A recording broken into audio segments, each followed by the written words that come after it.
Welcome to my channel. Support our channel by subscribing. Your subscription helps us grow and create more intriguing content like this. Now, let's dive into today's story. Title: Caught in the Act. The hilarious day my wife took over my guilty pleasure.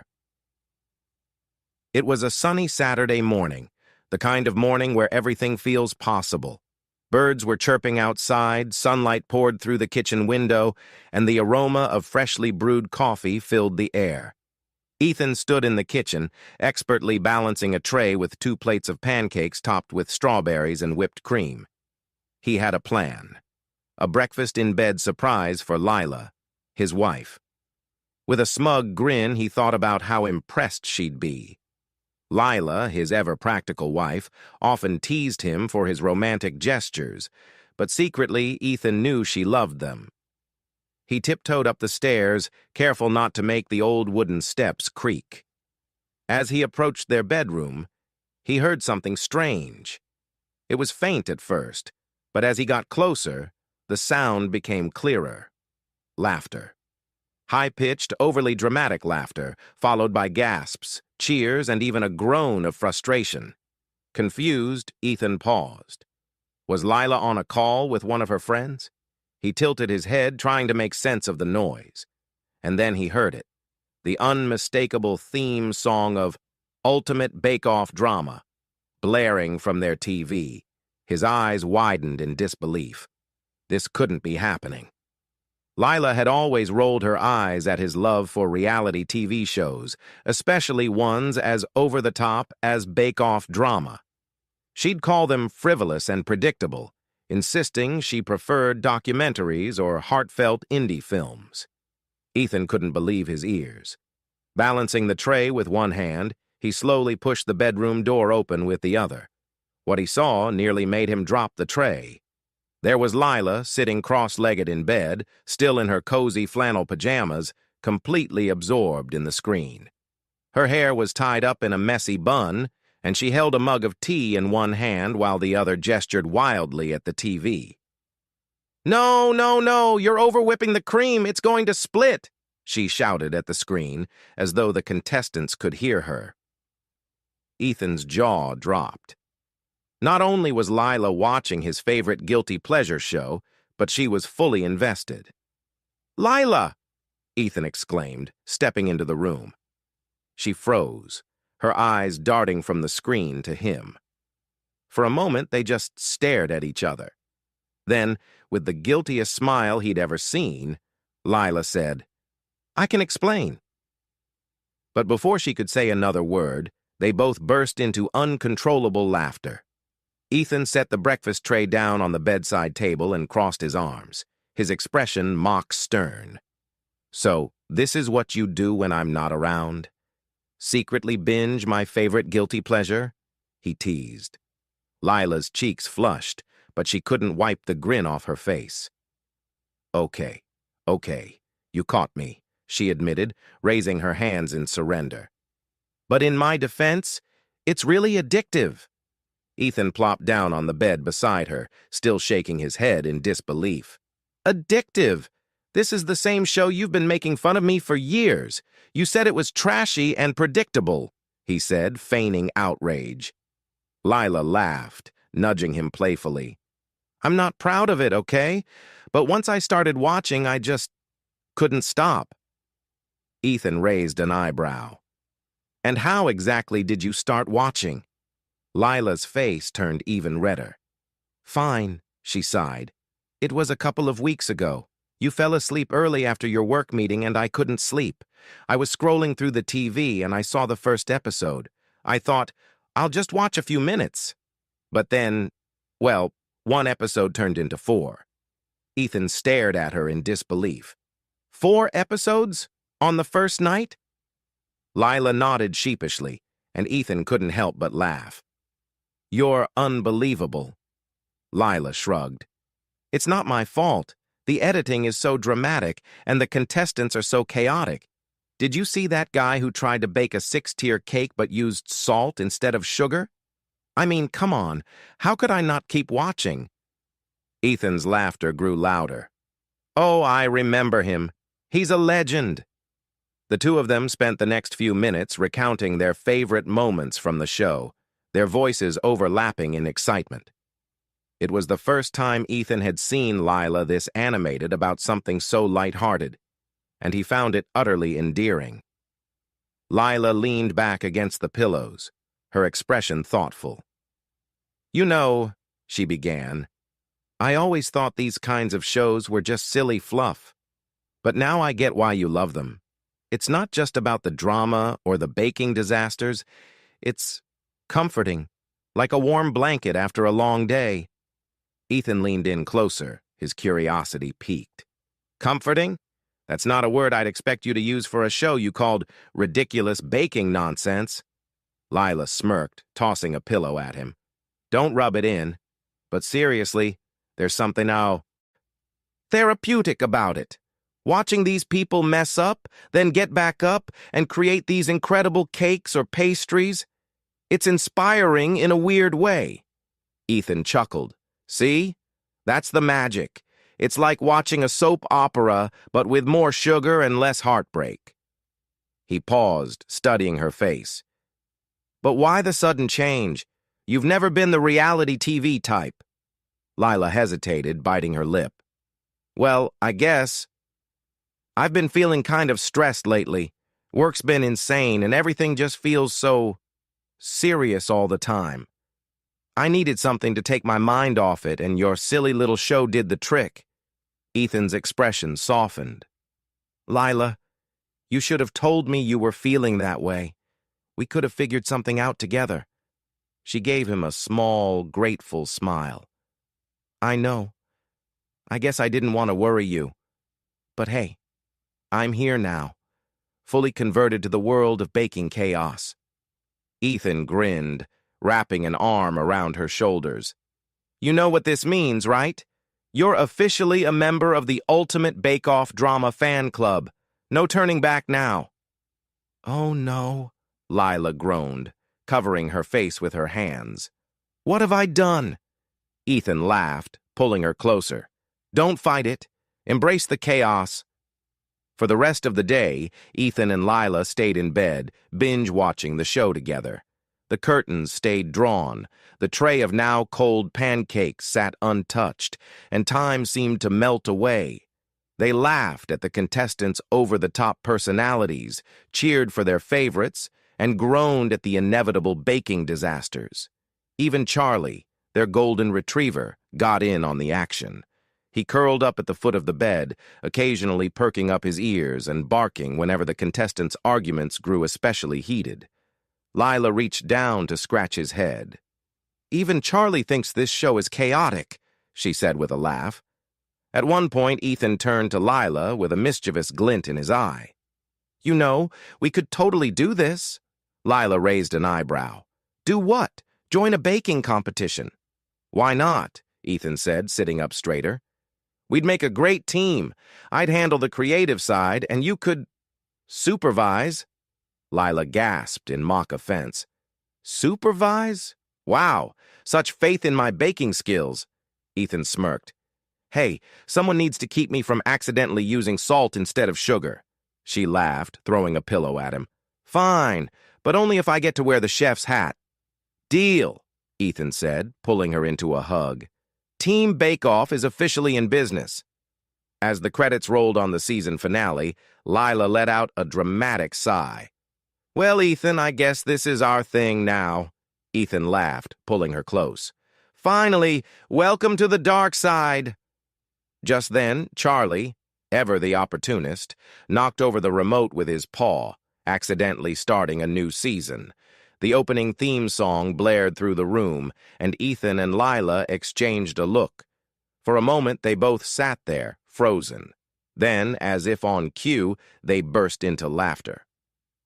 "Well," Lila said, settling back against the pillows, "I guess one more episode won't hurt."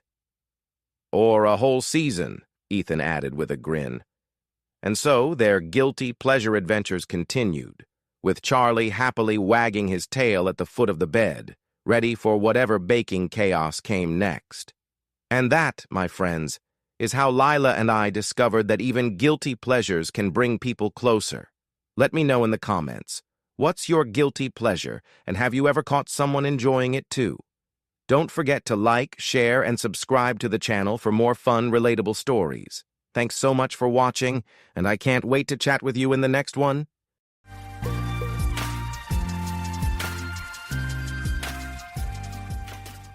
Life's unexpected twists and turns can make that happen. To those who stayed in touch, I appreciate it. There isn't enough time for the love you send. Seasons change, and so have I. You don't need to wonder why there's no time left. No time left for you. Picture a typical family. I'm the father, Trevor Fruiton, a 45-year-old guy with a receding hairline, in decent shape, but no six-pack abs. I could stand to lose 10 pounds and prefer contacts over glasses. I still don't need reading glasses. The mother of the family, Michela, is also 45 and has a slight tummy and a well-rounded figure, a look I prefer. She's an average woman, not strikingly beautiful or ugly, who wears glasses and insists on her full name. Then there's our 21-year-old daughter, Allie, a smart college senior who's gained some weight since her high school volleyball days. She's fiercely independent and vocal about women's rights, though she still relies on us. I'm the only one working, and finances have been tight. I didn't want Allie burdened with student debt, so she lives at home. But that doesn't mean Michela or Allie don't enjoy nice things. I drive an old F-150, while they have fancy luxury cars. Our home has little equity, and they funded their lifestyle with home equity loans.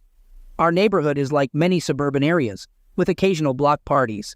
We're not particularly close to our neighbors, except for the neighbors next door, whose daughter Sally is Allie's best friend.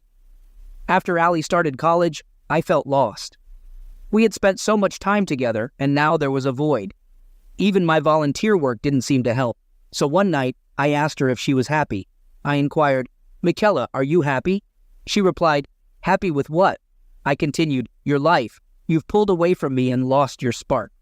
I miss the time we used to spend with Allie. I guess I'm bored. How about us? Is there something I'm doing or not doing for you?" Michela assured me, "We're fine. I have no complaints. Why all the questions? I just want you to be happy. Maybe you can find a counselor to help you find balance and improve your mood." I pondered. "I'm not sure. I'll think about it." With a little chill in the air, I dropped the subject. However, 2 weeks later, Michela started weekly sessions with a life coach. You might think that I hoped things would heat up in our bedroom, but no. We maintain our usual twice-a-week intimate schedule. Are we normal? I have no idea. I've never discussed my life in bed with anyone, and I don't pry into my friends' intimate details. Mark and Cindy, our neighbors to the south, are in their 60s. Mark is not the handiest guy, and Cindy loves to bake, which has led to a few extra pounds for me. One day, I was working on Mark's sauna pump, and I overheard a conversation. They discussed, "Our sliding patio door is making that scratching noise again. Unless Michela is back from her mother's, it must be Allie. Haven't seen him in a while, so I'm sitting in the backyard gazebo. I overheard Allie's conversation. She mentioned, he's inside somewhere. His car is still here. I couldn't believe my ears as I heard her say, "God, Mom, you're outdated. Give Max a try. Sally says he's a wild one, and make sure you're satisfied." Maybe this is what you need to spice things up in the bedroom. You've been complaining to our daughter about our love life. That's just not right. I know you should think about it. By the way, Dad told me he's going hunting next weekend. I'll have Jeff invite Max over. He might be scrawny, but he's into you. Sally also mentioned that his size is just right for some fun. I was fuming, thinking, so my daughter is trying to set Michela up with Jeff's friend? You don't have to do anything, but since you've never tried anything like that, consider experimenting with Max. I was seething, and the next pause was due to my boiling anger. The BCH and her offspring are plotting to end my marriage. What did I do to deserve this? Okay, well, let me know. Love you too. Bye-bye. I was really angry. I'm fortunate I didn't injure myself while fixing that frustrating pump. Things were miserable at home all week. I went out of my way to annoy Michelle and Allie. It worked, and I spent most of the week in my office or out in the garage. I've also sharpened and cleaned my power tools. I didn't postpone my hunting trip, though. I had someone keep an eye on Michela's activities. Seeing pictures of Allie, Jeff, and a skinny guy entering the house around noon on Saturday wasn't a good sign. Allie and Jeff left around 2, and the skinny guy left at 4. When I returned late Sunday, Michela was trying to be affectionate, but I wasn't having it. While it didn't confirm anything, I noticed Michela was sitting strangely, with her legs crossed and leaning left more than usual. She seemed a bit uncomfortable. Later in the kitchen, Allie sealed their fate by playfully slapping Michela's behind, and they both giggled with fake coughs. I felt a weight on my chest, and I worried that the people I was hunting with might have exposed me to something. I decided to sleep on the living room couch to avoid Michela. In the morning, I announced that I was going to the doctor with a fake illness, claiming I had trouble breathing. My boss had no issue with me taking the day off. My plan was to pretend to have COVID, which would give me time to move forward with my exit strategy. With accumulated sick leave and vacation time, I could take enough time off to reach our traditional Christmas Eve dinner. Announcing a COVID diagnosis usually keeps people at bay. Did I actually have COVID? I wasn't sure. I was fully vaccinated and felt healthy, but my heart was broken, and I wanted to part ways with 4 people while my lungs were fine. I checked into an extended stay hotel. There was no reason for me to live like a pauper. Michela seemed relieved when I told her I'd be out of quarantine in time for Christmas Eve. She and her daughter called me twice a day. To avoid revealing my plans, I was polite, but pretended to be tired to get off the phone. I spent my time plotting revenge and making preparations, like updating wills, beneficiaries, and emergency contacts. Apartment hunting was challenging and drove home the finality of my decision to divorce Michela and push Allie into the real world. When you're consumed by anger, all sorts of thoughts cross your mind. Most of them could land me in jail, which didn't align with my future plans. The idea of hiring an escort to trap Jeff came from watching a news story about a company that did the same to get rid of unwanted employees. It was a double-edged sword that would also hurt Allie, which, in my opinion, she deserved. Our artificial tree was lit up with blinking red, white, and green lights, and pine cones gave off a holiday scent. We gathered around the dining room table for our Christmas Eve tradition, which we had maintained for 23 years. The first 2 years were without Allie. Michela had cooked a meal, which was now in front of us. Normally, we'd offer a short prayer of thanks, but not this time. I stood up to speak, but it wasn't going to be a cheerful toast. I began by asking Jeff about Heather, and as I did, his face lost color. Allie turned her curious gaze toward him. Allie and Jeff had been together since high school, and it seemed like they'd be together for many more years.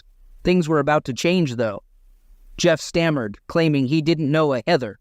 I pressed further, mentioning the raven-haired beauty with ruby lips he was with last Sunday night.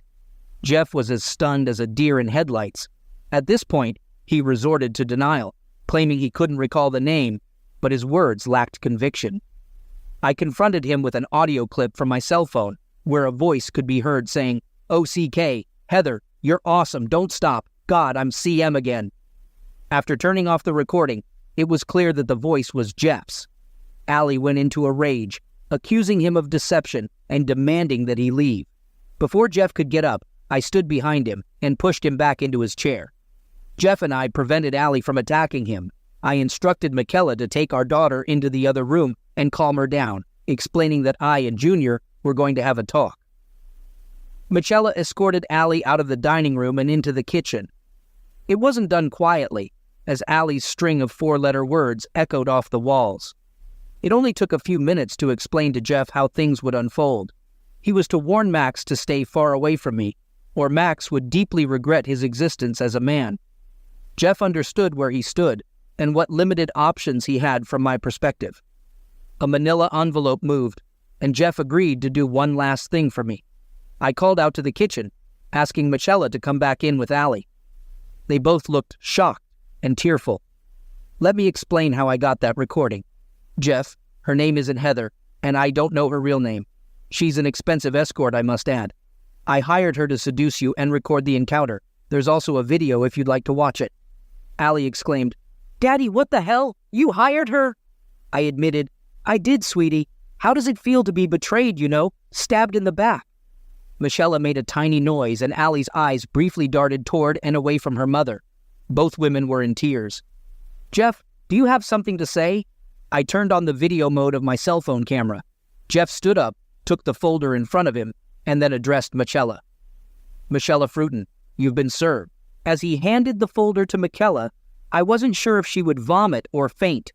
She would likely do one or the other shortly after regaining her composure. The pine cones couldn't compete with the impact of Jeff handing Michelle divorce papers. While Allie and Michelle consoled each other in the master bedroom, I took charge outside. Allie's Audi, an early graduation gift, was loaded onto a carrier and driven away. Everything from her car was left in a trash bag on the front porch. Michelle's BMW followed soon after, but the difference was that her things were moved to a 23-year-old sedan, symbolizing our 23 years of marriage. My lawyer reminded me that I still had to provide transportation for Michelle. With our credit cards paid off and canceled, both of Allie's cards were canceled since I was the co-signer. I took another shot of bourbon. Cell phones were canceled as well. I had to give Michelle a basic phone with limited talk time and text messages. Allie received no such consideration. Both kept their iPhones with all the bells and whistles. In the garage, there was a for sale sign that I swiftly planted in the front yard with a few hits of my hammer. I couldn't actually sell the house yet, since Michaela's name was on the title, but I wanted her to know what our future held. Instead of listening to the Christmas music playing in the living room by the tree, I retreated to the basement. Sitting in the dark was comforting at times, especially when I heard the commotion above me. As they realized that none of their possessions were working, I was called some less-than-Christian names. Those names were mild compared to the ones I had been yelling in my empty hotel room while preparing for this day. "Trevor, we need to talk," was their statement. They speculated that maybe he went for a walk, noticing that his car was still at home, but my car was missing. They thought perhaps Dad had taken it, but he couldn't be driving both. They questioned the presence of an unfamiliar car in front of the house. Their phones weren't working, and they suspected he had canceled their service. They decided to go see if Cindy would let them use her phone. Calm returned to the house, but it was a tactical error on their part. I locked the entry doors. Now they were out of the house without working phones or credit cards. Both left their purses inside, so they had no identification on them. I felt no remorse when I shredded their driver's licenses. It may be petty, but I'm sure it will cause them discomfort as they try to rebuild their lives. Refilling my shot glass, I turned on the television and watched a few minutes of a cheesy feel-good special. Our situation couldn't be farther from the heartwarming story on screen. Sitting in silence seemed like a better choice. There was a commotion at the front door when Michaela and Allie returned.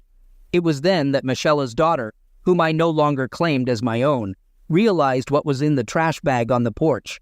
Allie shrieked, "Oh my God, this is everything I had in my car. Daddy got rid of my car. Michelle wasn't buying it. He wouldn't do that. It's just not something he would do." "Well, Mom, maybe the reason your car is missing is that he sold it too. I'll be mad if he did. I loved that car." With the doorbell ringing every 2 seconds, it was hard to catch all of their conversations. Michelle was furious. "Trevor, open this door right now. It's freezing out here," I shouted back at them. "Well, Mitch, the keys to your new car are in the ignition. That orange and green Malibu parked in front of the house is your new set of wheels. All your belongings from your old car have been moved over. I'm told the heater takes a while to warm up. It has a full tank of gas. Maybe you could offer your Estimax and stay at his place. He probably still has a thing for you." One yelped, "Lock," and the other said, "He knows." "Trevor, please let me explain." Michelle made a feeble attempt to extend the conversation. A few seconds of silence passed, and Michelle tried a sweeter voice. "Trevor, I know you can hear me. Say something. Merry Christmas. You better leave, Mishi. And take that woman with you." A few minutes later, the old Malibu roared to life. It sounded like it needed a new muffler, but I wasn't surprised, as the guy practically gave me the car to get it off his hands. It wasn't getting fixed on my dime. Without any fanfare, the two traders drove away from the house. It had been ages since I heard about anyone dying from carbon monoxide poisoning due to their muffler. Maybe I'd get lucky. Probably not. About an hour later, I noticed my father-in-law's phone number lighting up my cell phone. We've never been close, but we tolerate each other. After considering whether to answer, I let it go to voicemail. "Hey, Trevor, I've got a couple of upset women here. Thought you might be able to shed some light on the situation. Call me. By the way, Merry Christmas." I muted my cell and sipped some spiked eggnog. Gradually, I came down from my adrenaline rush. The blinking lights of the fake tree put me to sleep. The sun was shining on this cold Christmas morning. All the dishes were still on the dining room table, but the microwave did a good job of heating up my ham and cheesy potatoes. Ham and cheesy potatoes work any time. There were gifts waiting to be opened, but Santa left me nothing, as those gifts under the tree were meant to be opened after dinner. Had anyone even noticed? I hadn't given a single gift to any of them, and I didn't open theirs. Instead, I gathered my most cherished belongings. I didn't include any photos of the family. Any that I found were now scattered on the ground. It took Michela a few days to find me at my hotel. The sun had set, and there was a bitter breeze. I left the latch on when I answered the door. I half expected another poinsettia sales pitch for a youth sports team, but it was a pale-faced Michela without her usual makeup or done-up hair. Michela pleaded, "Trevor, please don't close the door." I didn't close it as I replied, "What do you want, Mishi?" She asked, "A chance to explain. Can I come in?" I firmly responded, "No." She continued, "Please, Trevor. Your neighbors don't need to hear this." I replied, "What part of no don't you understand? I'd be happy to explain it to you." Michela sighed, "Okay, let me start by saying how sorry I am. I can't explain my actions." I asked, "What actions are you talking about?" "Mishi, please," I urged. "Trevor, not out here. Let me come in and talk about it." She revealed softly, "Having closeness with Max." I reacted, "You had something with Max? Well, don't that beat all?" Her eyes widened as I continued. "You didn't know?" She admitted, "I suspected, but now it's confirmed. Actions have consequences. Wait, you were going to divorce me without any proof?" I replied, "Guessed right, didn't I? Have you found an attorney yet?" She responded, "I'm working on it, but we don't need a divorce. I'll do anything you want to save our marriage." I said, "A little late for that. Why didn't you decide to do anything to save our marriage a month ago?" "I know why. It's because you're selfish and think you're above consequences. You thought you could do whatever you wanted without repercussions. Did you? Tell me immediately. A day later? A week later? How many others have there been?" Michela recoiled at the venom in my voice. "That was the only time. You have to believe me. One stupid decision shouldn't doom our marriage." I pressed, "Which stupid decision? I count many. Planning to cheat might get you a reprieve. Cheating is a deal breaker. Hiding your cheating ensured no chance of reconciliation. Worst of all was involving your daughter, as I want nothing to do with her anymore. This is all on you. If you had kept your bedroom matters private, she would have never been involved. I hate you." Some of the neighbors were getting their kicks watching this drama unfold. I told her, "Trevor, I said I'm sorry. How can I make this up to you?" "You can't. I hope I'm better off without you. Maybe I will be, maybe I won't, but it's on my terms. Divorce your cheating self and move on, understand? Please, Trevor, I know you're hurt and angry, but please don't do anything for a couple of weeks. It was just one afternoon. What can I do to convince you?" I replied, "Just leave and never bother me again. Now, if you'll excuse me, halftime is over, and the bowl game is starting again. Thanks for stopping by. Not." I closed the door. Michela knocked and begged softly, but my noise-canceling headphones did their job. I don't know how long it lasted, but she wasn't there in the morning. 11 months later, I sat in my one-bedroom apartment, continuing the Christmas Eve tradition, alone by choice. A simple meal that I cooked myself after getting the hang of cooking. They say you get stabbed in the back, but in reality, it shattered my heart, ego, and confidence. My self-respect remained intact. Many nights I wondered if I overreacted. Not once did I agree with that. I became disposable, so I left. Case closed. My time in the limbo of divorce left me feeling defeated. I was often irritable, and my boss had to reprimand me for snapping at coworkers. As time passed, I withdrew from social life and became a recluse. My coworkers learned to keep their distance, and I focused on doing my job well. I skipped company parties. Friends attempted to set me up on dates, but I turned them down one by one, and eventually, they stopped calling. My self-pity seemed never-ending. I took up running, and the sight of my earbuds discouraged people from approaching me. Between my new hobby and cooking for myself, I needed to put on some weight since none of my old clothes fit. Occasionally, a coworker would compliment my appearance, but it rarely went beyond that. The divorce proceedings stretched out for 9 months, and our house sold quickly. Instead of monthly support, Michela received a substantial share of the proceeds from the sale. Allie and Jeff went their separate ways, with Jeff blaming me for setting him up with Heather. It's always someone else's fault I wasn't there with Heather. He was. And he was weak, like most men his age. A seductive woman can easily lead them astray. As for Allie, she left me angry voicemails, but I never returned her calls. Maybe someday I'll answer, but I wouldn't bet on it. I neither received an invitation nor attended her graduation. The situation was particularly challenging for Michela, as she hadn't held a full-time job since our marriage. My attorney prolonged the financial matters as much as possible. Once the house finally sold, I repaid all the money. The court ruled that she should have been receiving maintenance, and now her comfortable lifestyle was gone. The same applied to mine. During some of the attorney conferences, Michela tried to convince me that she had been incredibly foolish, but I remained stoic, leading to a few tears. Hate is a powerful emotion, and I couldn't seem to control mine. 12 months later, we continued the Christmas Eve tradition in my apartment. Macy, a friend who had been through a similar experience, joined me. No, we weren't in a romantic relationship. I wasn't ready for that yet. After we finished cleaning up the dishes, Macy led me to the middle of the living room, and we danced closely.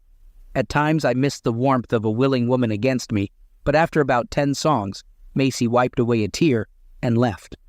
We were both damaged goods. Allie's tone in the voice messages she left about once a month changed. She sounded apologetic, but I never returned her calls. My mother accidentally revealed that Michela had moved in with someone new. I was surprised that my reaction was mostly indifference. I started making small talk with people again. Former coworkers avoided me, and new ones thought I was weird. Making friends was challenging, but I managed to bridge the gap with Macy, and we remained friends. In late January, I received a letter from Ali. I debated whether to open it, but curiosity won. The letter contained a short note and a selfie. "Daddy, I'm sorry that I did you wrong. As you can see in the picture, I'm pregnant. I was wondering if you could find it in your heart to include a grandchild in your life. If not, I understand. Love, Allie." The return address was a few counties over, and there was no mention of a husband. In the picture, I felt torn. I resented what she had done to my life, but I had always wanted grandchildren. It would be a few weeks before I responded. In the meantime, Macy and I parted ways. We both knew we were only there for each other to lean on. She decided to move far away and start over. With a few lingering hugs, she left my life. To keep from going crazy, I took up pickleball at the rec center. It's similar to tennis, but with different rules. Eventually, I played with people of similar abilities, which felt like junior high school. During one game, I accidentally hit Shannon, one of the players, and her friends teased her, suggesting I should kiss it to make it better. I blew her some kisses, and as we were heading out, she asked if I could buy her a soft drink. She said I was very quiet and shy. We walked to a nearby Jamba Juice and continued chatting. We learned about each other, and Shannon was a great conversationalist, unlike me. She eventually asked if I was seeing someone, and I admitted I wasn't, and I wasn't sure if I ever would again. Shannon inquired about my previous relationship. Did she die or leave you? I responded, she cheated on me, and I either couldn't or wouldn't accept it. It's been a few years, and well, I guess I'm not over it. Shannon then asked, what about you? Are you dating anyone? I replied, no one. She seemed surprised. Really? I elaborated, I go on dates, but that's about it. When was the last time you went on a date? Shannon shared, well, I haven't been on a proper date since we separated. I've had people over for dinner, but that's it. I asked, when did your marriage end? She told me, that was December, 26 months ago. Pretty sad, isn't it? I reassured her, not really. When I was dumped for a younger woman, it took me a couple of years to regain the confidence to try again. This entire conversation was making my palms sweaty. Shannon noticed. Let's change the subject, I suggested. Why did you start playing pickleball? Shannon explained. My self-pity was getting tiresome, so I thought I needed something new to do. I shared. That's how I got into it too. My friends convinced me, and I've come to enjoy it. How about you? Shannon said, yeah, I got a paddle, and playing is helping me come out of my shell. Well, I have to run. See you tomorrow. I'm playing at 4 p.m. I replied, sure. Nice chatting with you, Shannon. She offered some encouragement. You too, Trevor. Hang in there. Things will only get better. That evening, I felt good enough about myself to respond to Allie. Allie, I'm willing to try. You and I will never be close, but I'd like to at least meet my grandchild. Please let me know when the time is right. Under no circumstances will I be in the same room as your mother, Mr. Fruden. As Allie showed in the selfie, I estimated a May or June delivery date. I'm not sure if Allie received my response, as I haven't received another letter from her. The next day at pickleball, Shannon was quite flirtatious, as were a few other ladies. It felt good. After hitting a particularly good shot, Shannon said, "You know, Trevor, you look really good in that shirt. I bet you look even better out of it." The women giggled as my face turned red. "Funny you should say that, Shannon. I was thinking that you looked really good in those yoga pants. I bet you'd look even better out of them, too." There was hysterical laughter as Shannon turned bright red. Then the ladies started chanting, "Take 'em off! Take 'em off! Take 'em off!" I obliged and took my shirt off. Shannon shook her head vigorously while wagging her finger at me as if I was in trouble. A few of the ladies whistled. As I put my shirt back on, Shannon mouthed, "You're terrible," at me. I blew her a kiss. After the games, there was some light-hearted banter among the ladies, with one of them joking about looking great out of yoga pants. Shannon patiently waited her turn. I engaged in a friendly conversation, and eventually, Shannon asked if I'd buy her a soft drink. I responded saying, "I was just about to ask you." Shannon playfully remarked, "Nice. Yoga pants, huh? Pretty proud of yourself, aren't you?" As we enjoyed our drinks, I mustered the courage to ask Shannon out for dinner and a movie, fearing rejection. Thankfully, she agreed, and having been out of the dating scene for over 27 years, I felt clueless, awkward, and scared initially. But with time, I began to relax, and my previous upbeat personality started to emerge. After several dates, Shannon suggested I spend the night. One evening, Shannon surprised me with a personal question. She asked, "Who were you thinking of when we were intimate?" I had to pause and appreciate you. I wondered what you saw in a person like me. I replied, "A mirror reflection." Our passionate connection grew, and we became more intimate with time. Shannon eventually introduced me to her family and grandchildren, which was initially awkward due to their protective nature. However, as time passed, they accepted me. In early June, Shannon cuddled up to me in bed and suggested celebrating our closeness. As the moment grew more passionate, I realized what she meant, and I shared my knowledge of Ali giving birth to a girl 2 days ago. Our passions flared briefly, and then we made love for an extended period. The next day, I sent flowers to Ali to acknowledge her new motherhood. A day later, I received an overnight letter from Ali, expressing her sincere apologies and the desire to reconnect with me. She mentioned her understanding of the lessons I tried to teach her and the changes she had undergone. She also mentioned her daughter, Bonnie, and the possibility of us reuniting. I shared the letter with Shannon, who found Ali's words sincere and asked me what I intended to do. I expressed my concern about the impact on my relationship with Shannon and received a warm hug and a loving kiss in response. Shannon emphasized the need to let go of the past so that our relationship could flourish. With Shannon by my side, I knocked on Ali's door, surprising her. We shared affectionate cheek hugs and entered her apartment. I held Bonnie and she didn't cry, reminding me of how small babies' hands and feet are. Shannon brought up Ali's marital status, and Ali explained that Bonnie's father was reluctant to commit. Throughout the evening, Ali and I kept our distance. Before leaving, Shannon urged me to express my love to Ali, and I returned to Ali's apartment to give her a hug and tell her that I still loved her. 6 months and a few weeks later, the traditional Christmas Eve dinner was hosted in my apartment, with Shannon, Ali, and me holding Bonnie. I delivered the Christmas blessing, and we all dined and exchanged gifts. Shannon and I spent the night at her house, marking a change in our relationship. 12 months later, we celebrated Christmas Eve at Shannon's house, and life had moved forward. I had found contentment in my life's new chapter.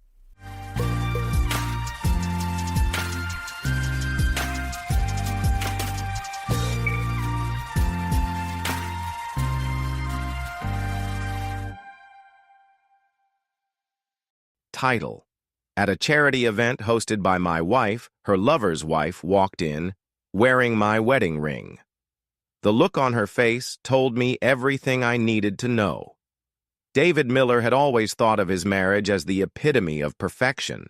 Married to Emma, a stunning and charismatic philanthropist, their life in the bustling city of New York seemed picture-perfect from the outside.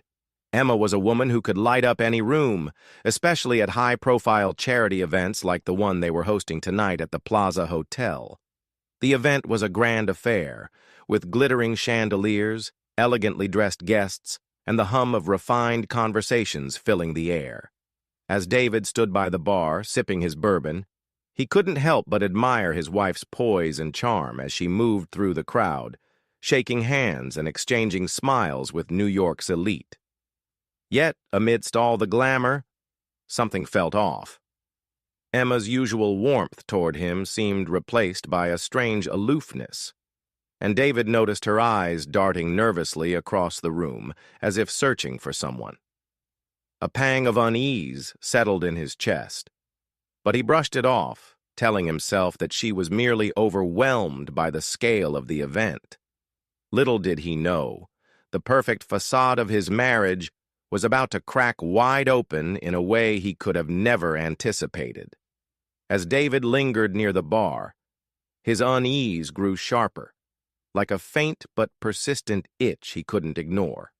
The glittering charity event continued in full swing, with guests clinking champagne glasses and the soft hum of a live jazz band filling the grand ballroom of the Plaza Hotel. Suddenly the crowd seemed to part, and a woman entered the room with an air of quiet confidence that turned heads. Dressed in an understated yet elegant black gown, Clara Anderson walked in, her every step commanding attention. David's eyes were drawn to her almost magnetically, but what truly froze him in place was the familiar sparkle of a diamond ring on her left hand. His wedding ring. His heart skipped a beat, his mind racing as he tried to make sense of the impossible. Clara's eyes met his, and for a moment, the room seemed to shrink to just the two of them. Her gaze was calm yet piercing, a mix of pity and defiance that sent a chill down his spine. Summoning courage, Clara approached him, her voice low but deliberate. "We need to talk," she said, her words carrying a weight that made David's pulse quicken. She didn't need to say much. Her presence and the ring on her finger were clues enough that she held answers to questions he hadn't yet dared to ask. Her cryptic remarks about Emma and the ring only deepened his suspicions, pulling him into a web of betrayal he hadn't seen coming. In that moment, amidst the grandeur of the charity gala, David's world began to unravel, one veiled hint at a time.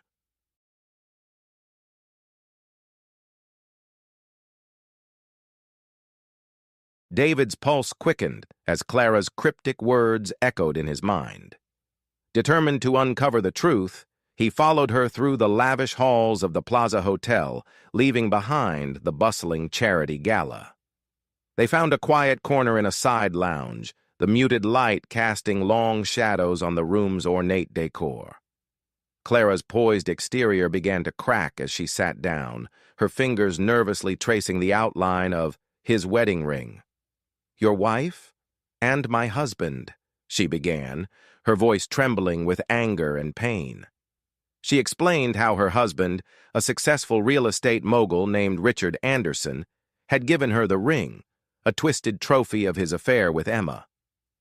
"He said it was a souvenir," Clara spat bitterly, the words dripping with betrayal. As Clara's revelations unraveled, David felt his mind spiral. Fragmented memories began to surface. Emma's late-night phone calls she dismissed as work emergencies, the sudden weekends away for conferences, and the subtle but growing emotional distance between them. Each recollection now carried the weight of evidence, painting a picture he had been too blind or too trusting to see. Clara's story mirrored his own heartbreak. She spoke of her husband's lies, his frequent business trips, and the growing suspicion she had ignored until finding the damning proof: the ring. In their shared pain, David and Clara began piecing together the timeline of the affair. The gala, it seemed, was the nexus of their spouse's betrayal, a playground for their infidelity hidden in plain sight. Clara's heartbreak mirrored his own, and together they formed an unlikely alliance, determined to confront the truth head-on. In that quiet room, surrounded by the echoes of betrayal, David realized the perfection of his marriage had always been a facade, and the reality was far darker than he had imagined. The weight of Clara's revelations burned like fire in David's chest as they stepped back into the grandeur of the Plaza Hotel's main ballroom. The charity gala was still in full swing, the affluent guests blissfully unaware of the storm brewing beneath the surface. Fueled by a mix of anger and heartbreak, David could no longer contain himself. Spotting Emma by the stage, her radiant smile and practiced charm now felt like a cruel mockery of their life together. He strode toward her, his voice cutting through the hum of the crowd as he called her name. Conversations faltered, and all eyes turned to them as David confronted Emma under the spotlight she had so carefully curated. "What's this, Emma?" he demanded, holding up Clara's hand with his wedding ring glinting under the chandelier. Gasps rippled through the crowd, and Emma's polished facade faltered. At first, she laughed nervously, attempting to dismiss the accusation as absurd. But the weight of Clara's presence, combined with the undeniable evidence, left her no room to maneuver. As David's voice grew colder, recounting the details of her affair with Richard Anderson, Emma's composure crumbled. Her shoulders sagged, her eyes brimming with tears. Not of remorse, but of being caught. The tension reached its peak when Richard entered the room, drawn by the escalating whispers. His presence acted like gasoline on a fire. Emma instinctively stepped toward him, as if seeking refuge, but the act only deepened David's betrayal. Clara, unable to hold back her own anger, stepped forward to confront her husband. "How dare you?" she hissed, her voice trembling with fury as she detailed the lies, the deceit, and the ring that had shattered both their lives. Richard tried to defuse the situation, claiming it was all a misunderstanding, but the mounting evidence left no room for doubt. The room grew heavy with an uncomfortable silence as the public confrontation reached its breaking point. Guests exchanged uneasy glances, whispers of scandal spreading like wildfire through New York's elite circles. Emma and Richard, exposed and humiliated, stood frozen as David and Clara finally walked away from the confrontation, their pain now shared but their dignity intact. It was a moment of raw emotion and irreversible change, the perfect veneer of the gala shattered to reveal the dark truth beneath. As the guests dispersed and the once vibrant ballroom of the Plaza Hotel fell silent, David found himself alone with Emma in one of the hotel's private lounges. The tension in the room was palpable, the air heavy with unspoken words. Emma, her makeup smudged and her earlier confidence reduced to fragility, sat across from him. "David, please," she began, her voice trembling. "I can explain." But her explanation, rooted in loneliness, unmet needs, and misguided choices, felt hollow against the enormity of her betrayal. Each word she uttered seemed to widen the chasm between them, the trust that once bound them now shattered beyond repair. Meanwhile, Clara had already made her decision. She had left the event with her head held high, her resolve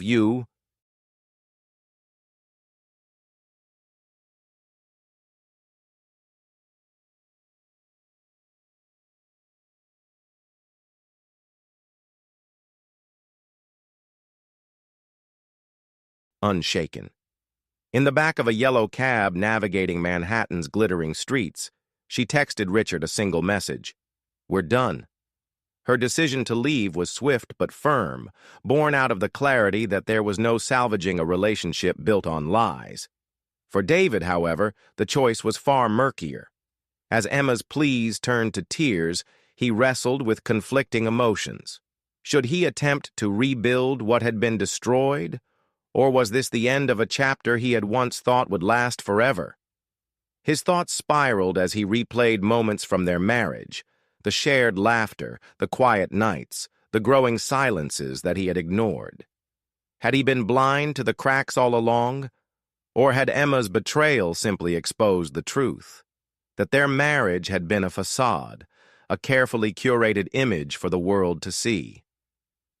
Sitting in the dimly lit lounge, David felt the weight of the decision pressing down on him.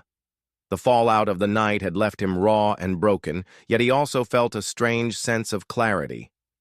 Whether he forgave Emma or walked away, one thing was certain: his life would never be the same again. As dawn broke over the Manhattan skyline, David sat alone in his apartment, staring at the wedding ring he had slipped off his finger the night before. The night's events still felt surreal, like a nightmare he couldn't escape. Emma had returned to their shared home after their conversation at the Plaza Hotel, her tear-streaked face a stark contrast to the radiant host she had been just hours before. The silence between them was deafening, yet it spoke volumes. David now stood at a crossroads, faced with the weight of a decision that would define the rest of his life.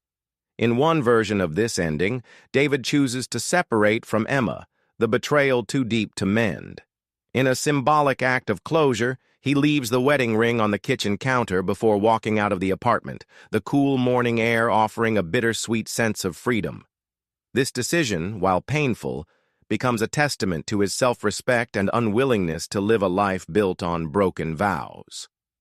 Alternatively, David might find himself willing to rebuild, though not without conditions. He tells Emma that their marriage can only survive if she seeks therapy and earns back his trust, a journey that will require time, patience, and a genuine commitment from both sides. This decision reflects his capacity for forgiveness, but also his understanding that true reconciliation comes with boundaries and mutual effort. In a third possibility, the story concludes ambiguously. David walks out of the Plaza Hotel into the quiet streets of New York, his mind clouded with unresolved emotions. The readers are left to interpret whether he will choose reconciliation, separation, or something in between, mirroring the complexities of real-life relationships. Meanwhile, Clara finds her own sense of closure. Having confronted her husband and made the decision to leave him, she begins a new chapter of her life with her head held high. Her courage and decisiveness serve as a stark contrast to the emotional turmoil David is still navigating. Whether the story ends in separation, rebuilding, or ambiguity, the underlying theme remains the same. Betrayal may shatter the foundations of trust, but it also forces individuals to confront uncomfortable truths and make choices that shape their future. For David and Clara, the events of the gala mark not just an ending, but also the possibility of new beginnings. Emma had mentioned earlier in the week that an important dinner with international partners was scheduled for Friday evening, and her attendance was non-negotiable.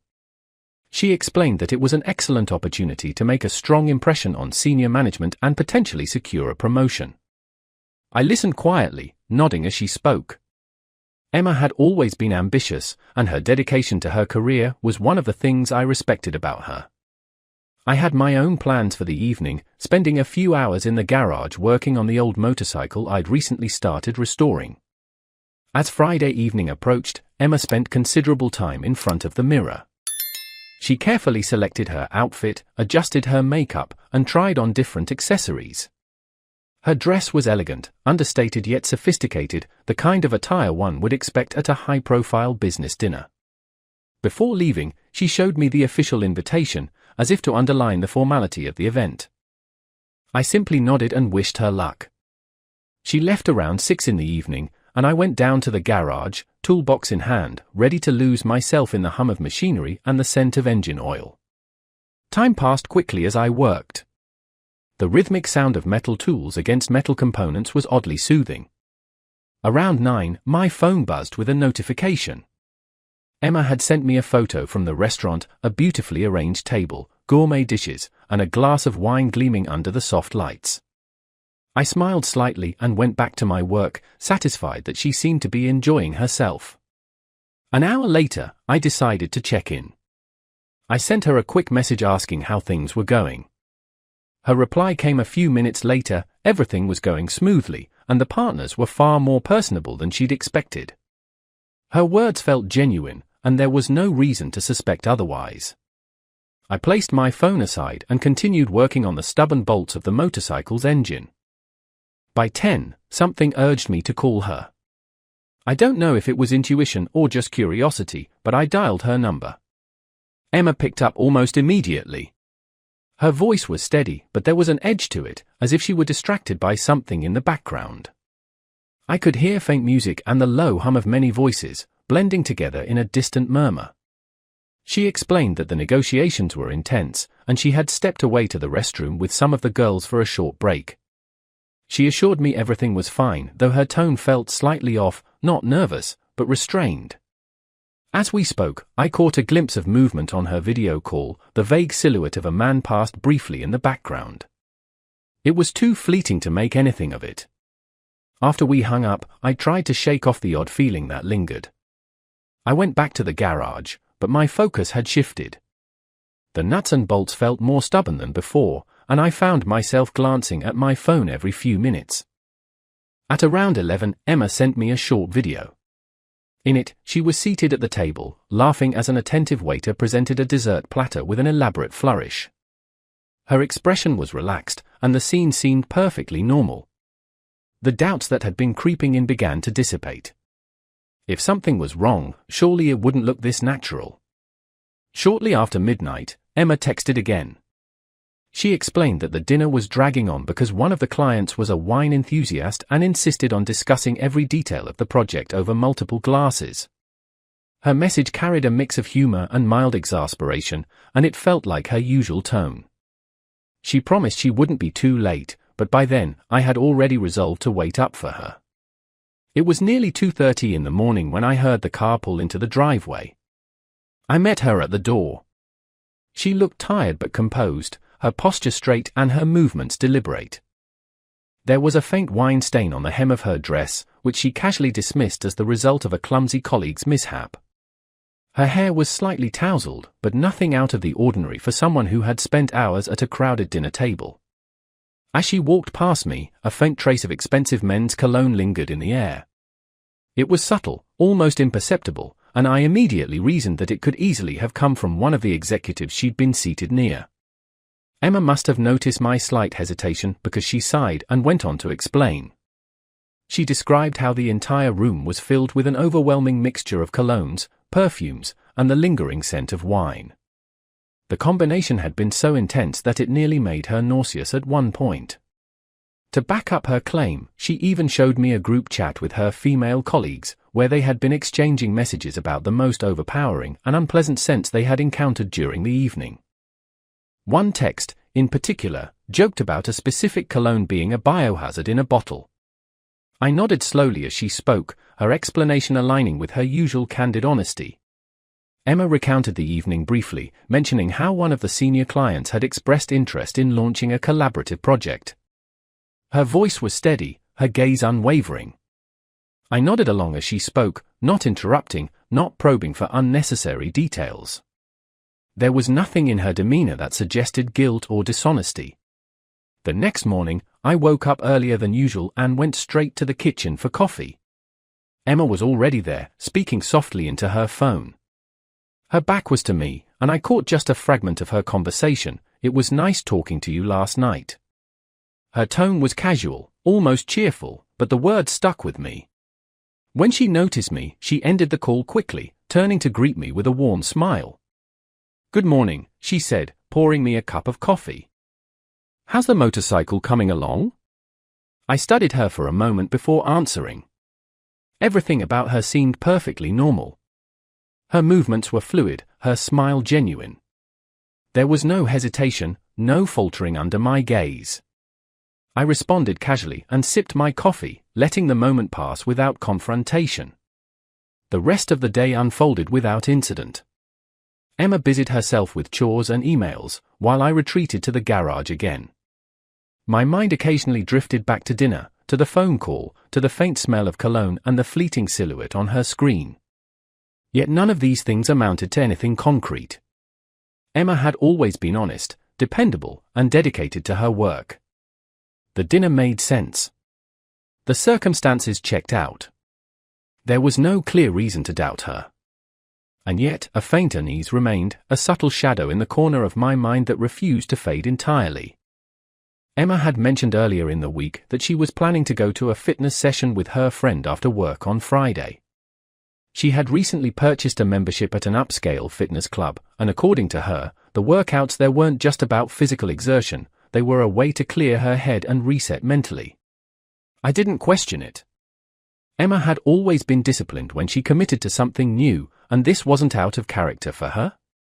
I had my own plans for the evening, a football match with some friends at Mike's apartment. Before leaving, Emma spent an unusually long time fussing with her gym bag. She unzipped it, rearranged its contents, zipped it up again, and repeated the process several times. I noticed but said nothing.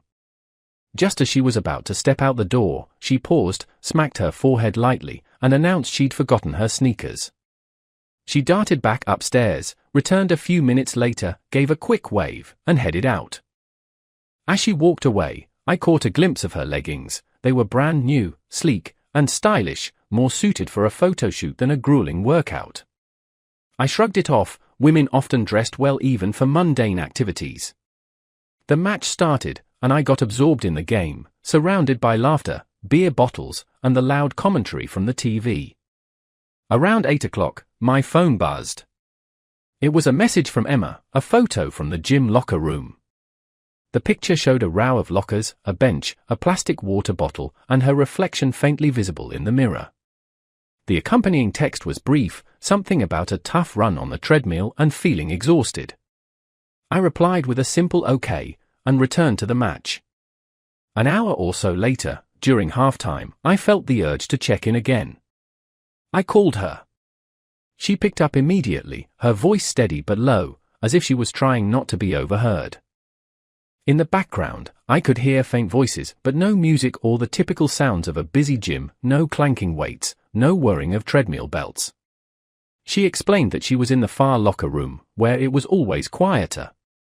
She added that she had just finished her workout and was about to hit the showers. The explanation made sense, yet something about the ambience on the other end of the line didn't quite match what I expected. By midnight, Emma walked through the front door. She was wearing the same workout outfit she had left in, but it looked nearly pristine, no visible sweat stains, no signs of exertion. Her hair was neatly tied back, and her face was fresh, not flushed or tired.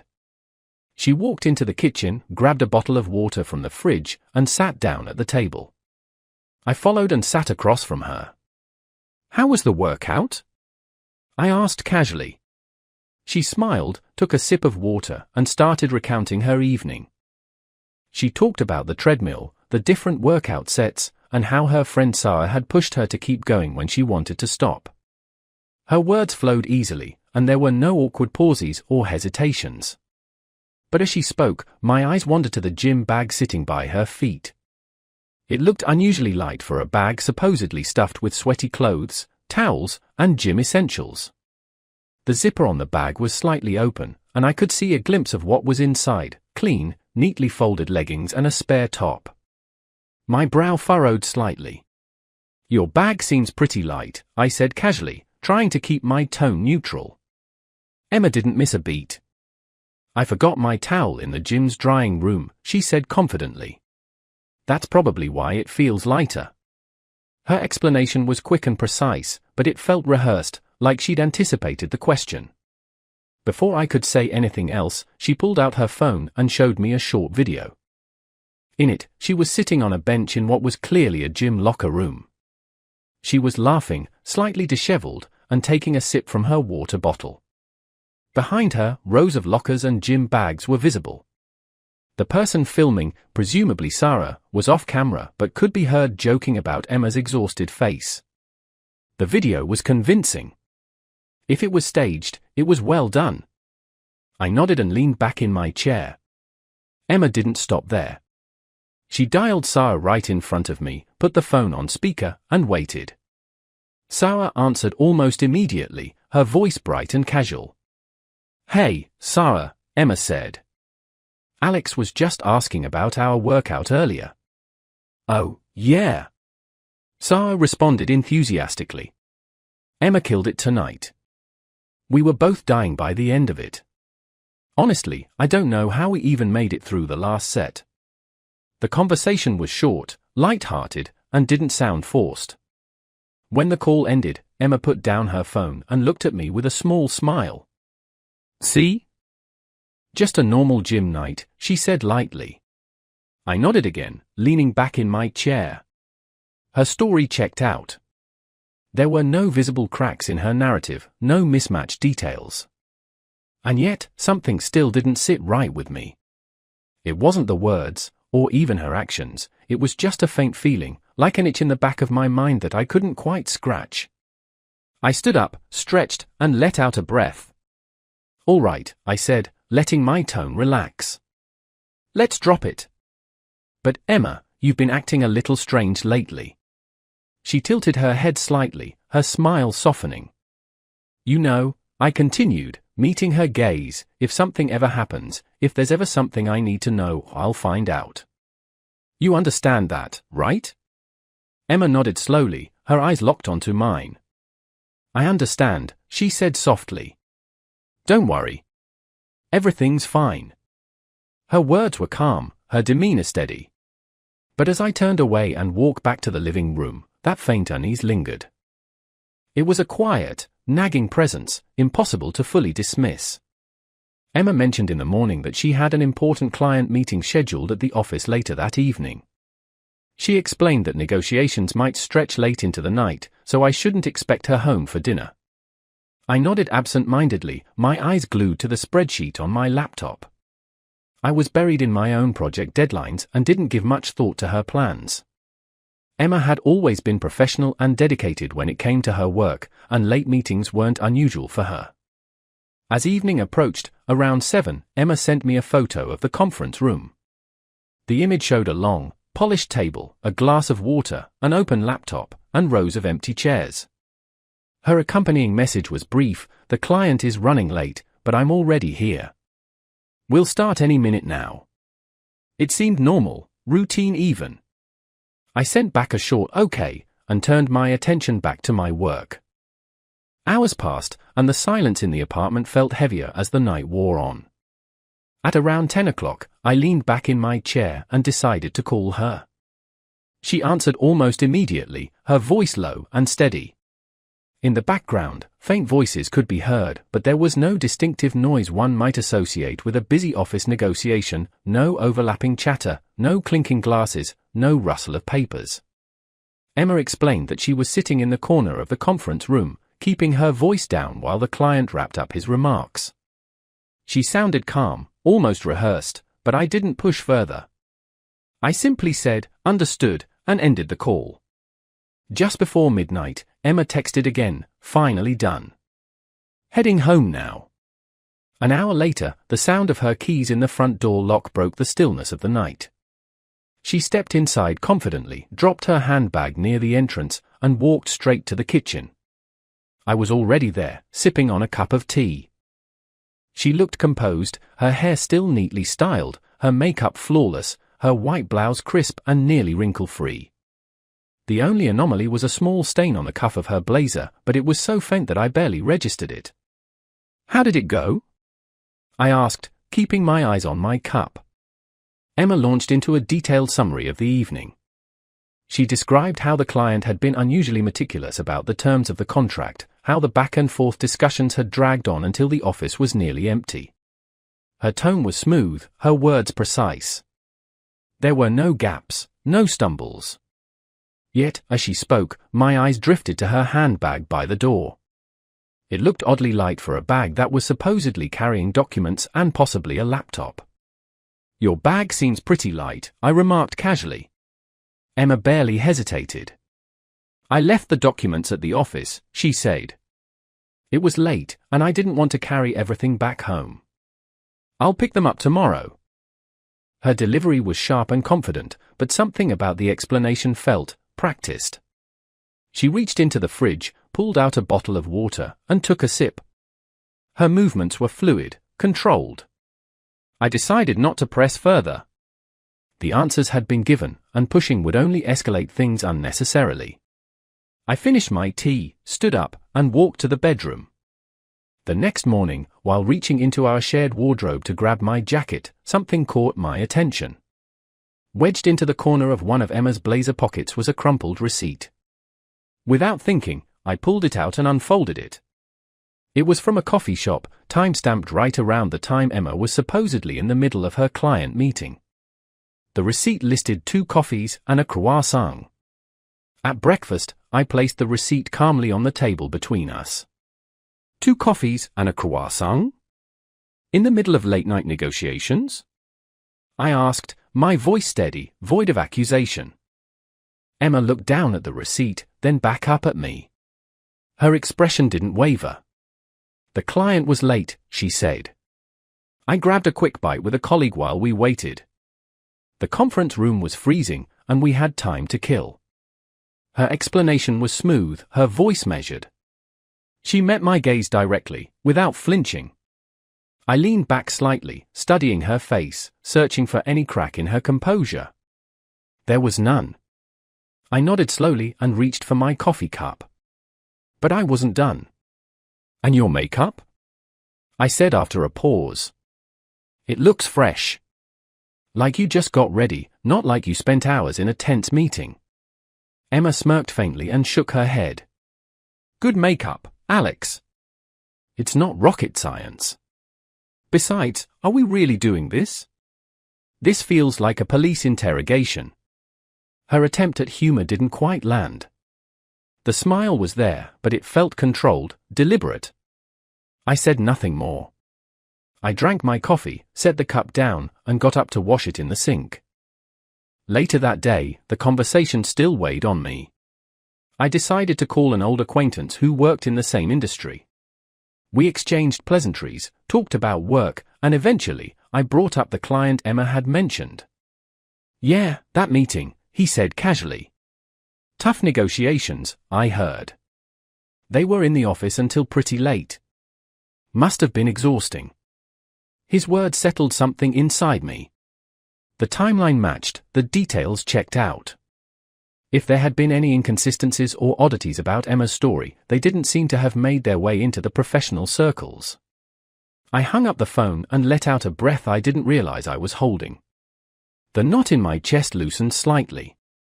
There would always be small details that didn't quite add up, coincidences, oddities, little cracks in the narrative that could easily be explained away. For now, though, the pieces seemed to fit. I leaned back in my chair and stared at the ceiling. All right, I muttered to myself. Maybe everything really is fine. Emma had mentioned the day before that she would be staying home over the weekend to work on an urgent project for her boss. She explained that it was easier to concentrate at home than in the office, where constant interruptions made focus nearly impossible. I didn't question her decision, it was logical, and Emma had always been diligent about her work. Early on Saturday morning, my father and I packed up the truck with fishing gear and set out for our 2-day trip. The weather was promising, and the drive was peaceful. By the second day, the sky had turned grey, and clouds gathered on the horizon. My father suggested we head back earlier than planned. The fish had been biting well, and there was no point in risking getting caught in heavy rain. I agreed, and by late afternoon, we were pulling into the driveway. My father decided to stay behind with the gear, sorting and cleaning it, while I headed upstairs to our apartment. The moment I opened the door, I could hear the faint sound of a knife against a cutting board. Emma was in the kitchen, chopping vegetables. She flinched slightly at the sound of the door unlocking, but quickly turned around with a smile. "Oh, you're early." "How was the fishing trip?" she asked, her tone light and casual. "It was good," I replied, taking off my jacket and glancing at her briefly. The kitchen table caught my attention. 2 plates with remnants of food, 2 wine glasses with faint rings at the bottom, and 2 empty coffee cups sat there. The scene suggested recent company. Had company? I asked, nodding toward the table. Yes, Kate came by, Emma said easily. She helped me with some spreadsheets, and we had lunch together. Her explanation was smooth, her tone even. It made sense. Kate was one of her close friends and often helped Emma with work-related tasks. I nodded and moved toward the bedroom to change out of my outdoor clothes. As I walked through the living room, something bright on the carpet caught my eye, a yellow sock, crumpled near the edge of the couch. It wasn't mine, and it definitely wasn't Emma's. I picked it up, turned it over in my hand, and tucked it into my pocket without a word. In the bathroom, a damp towel was slung over the rack. It was bunched up, not neatly hung like Emma usually left her towels. It struck me as slightly out of character, but again, I brushed the thought aside. Maybe Kate had used it after washing her hands or freshening up. When I returned to the kitchen, Emma was still chopping vegetables, her focus on the cutting board. I placed the yellow sock on the counter. "What's this?"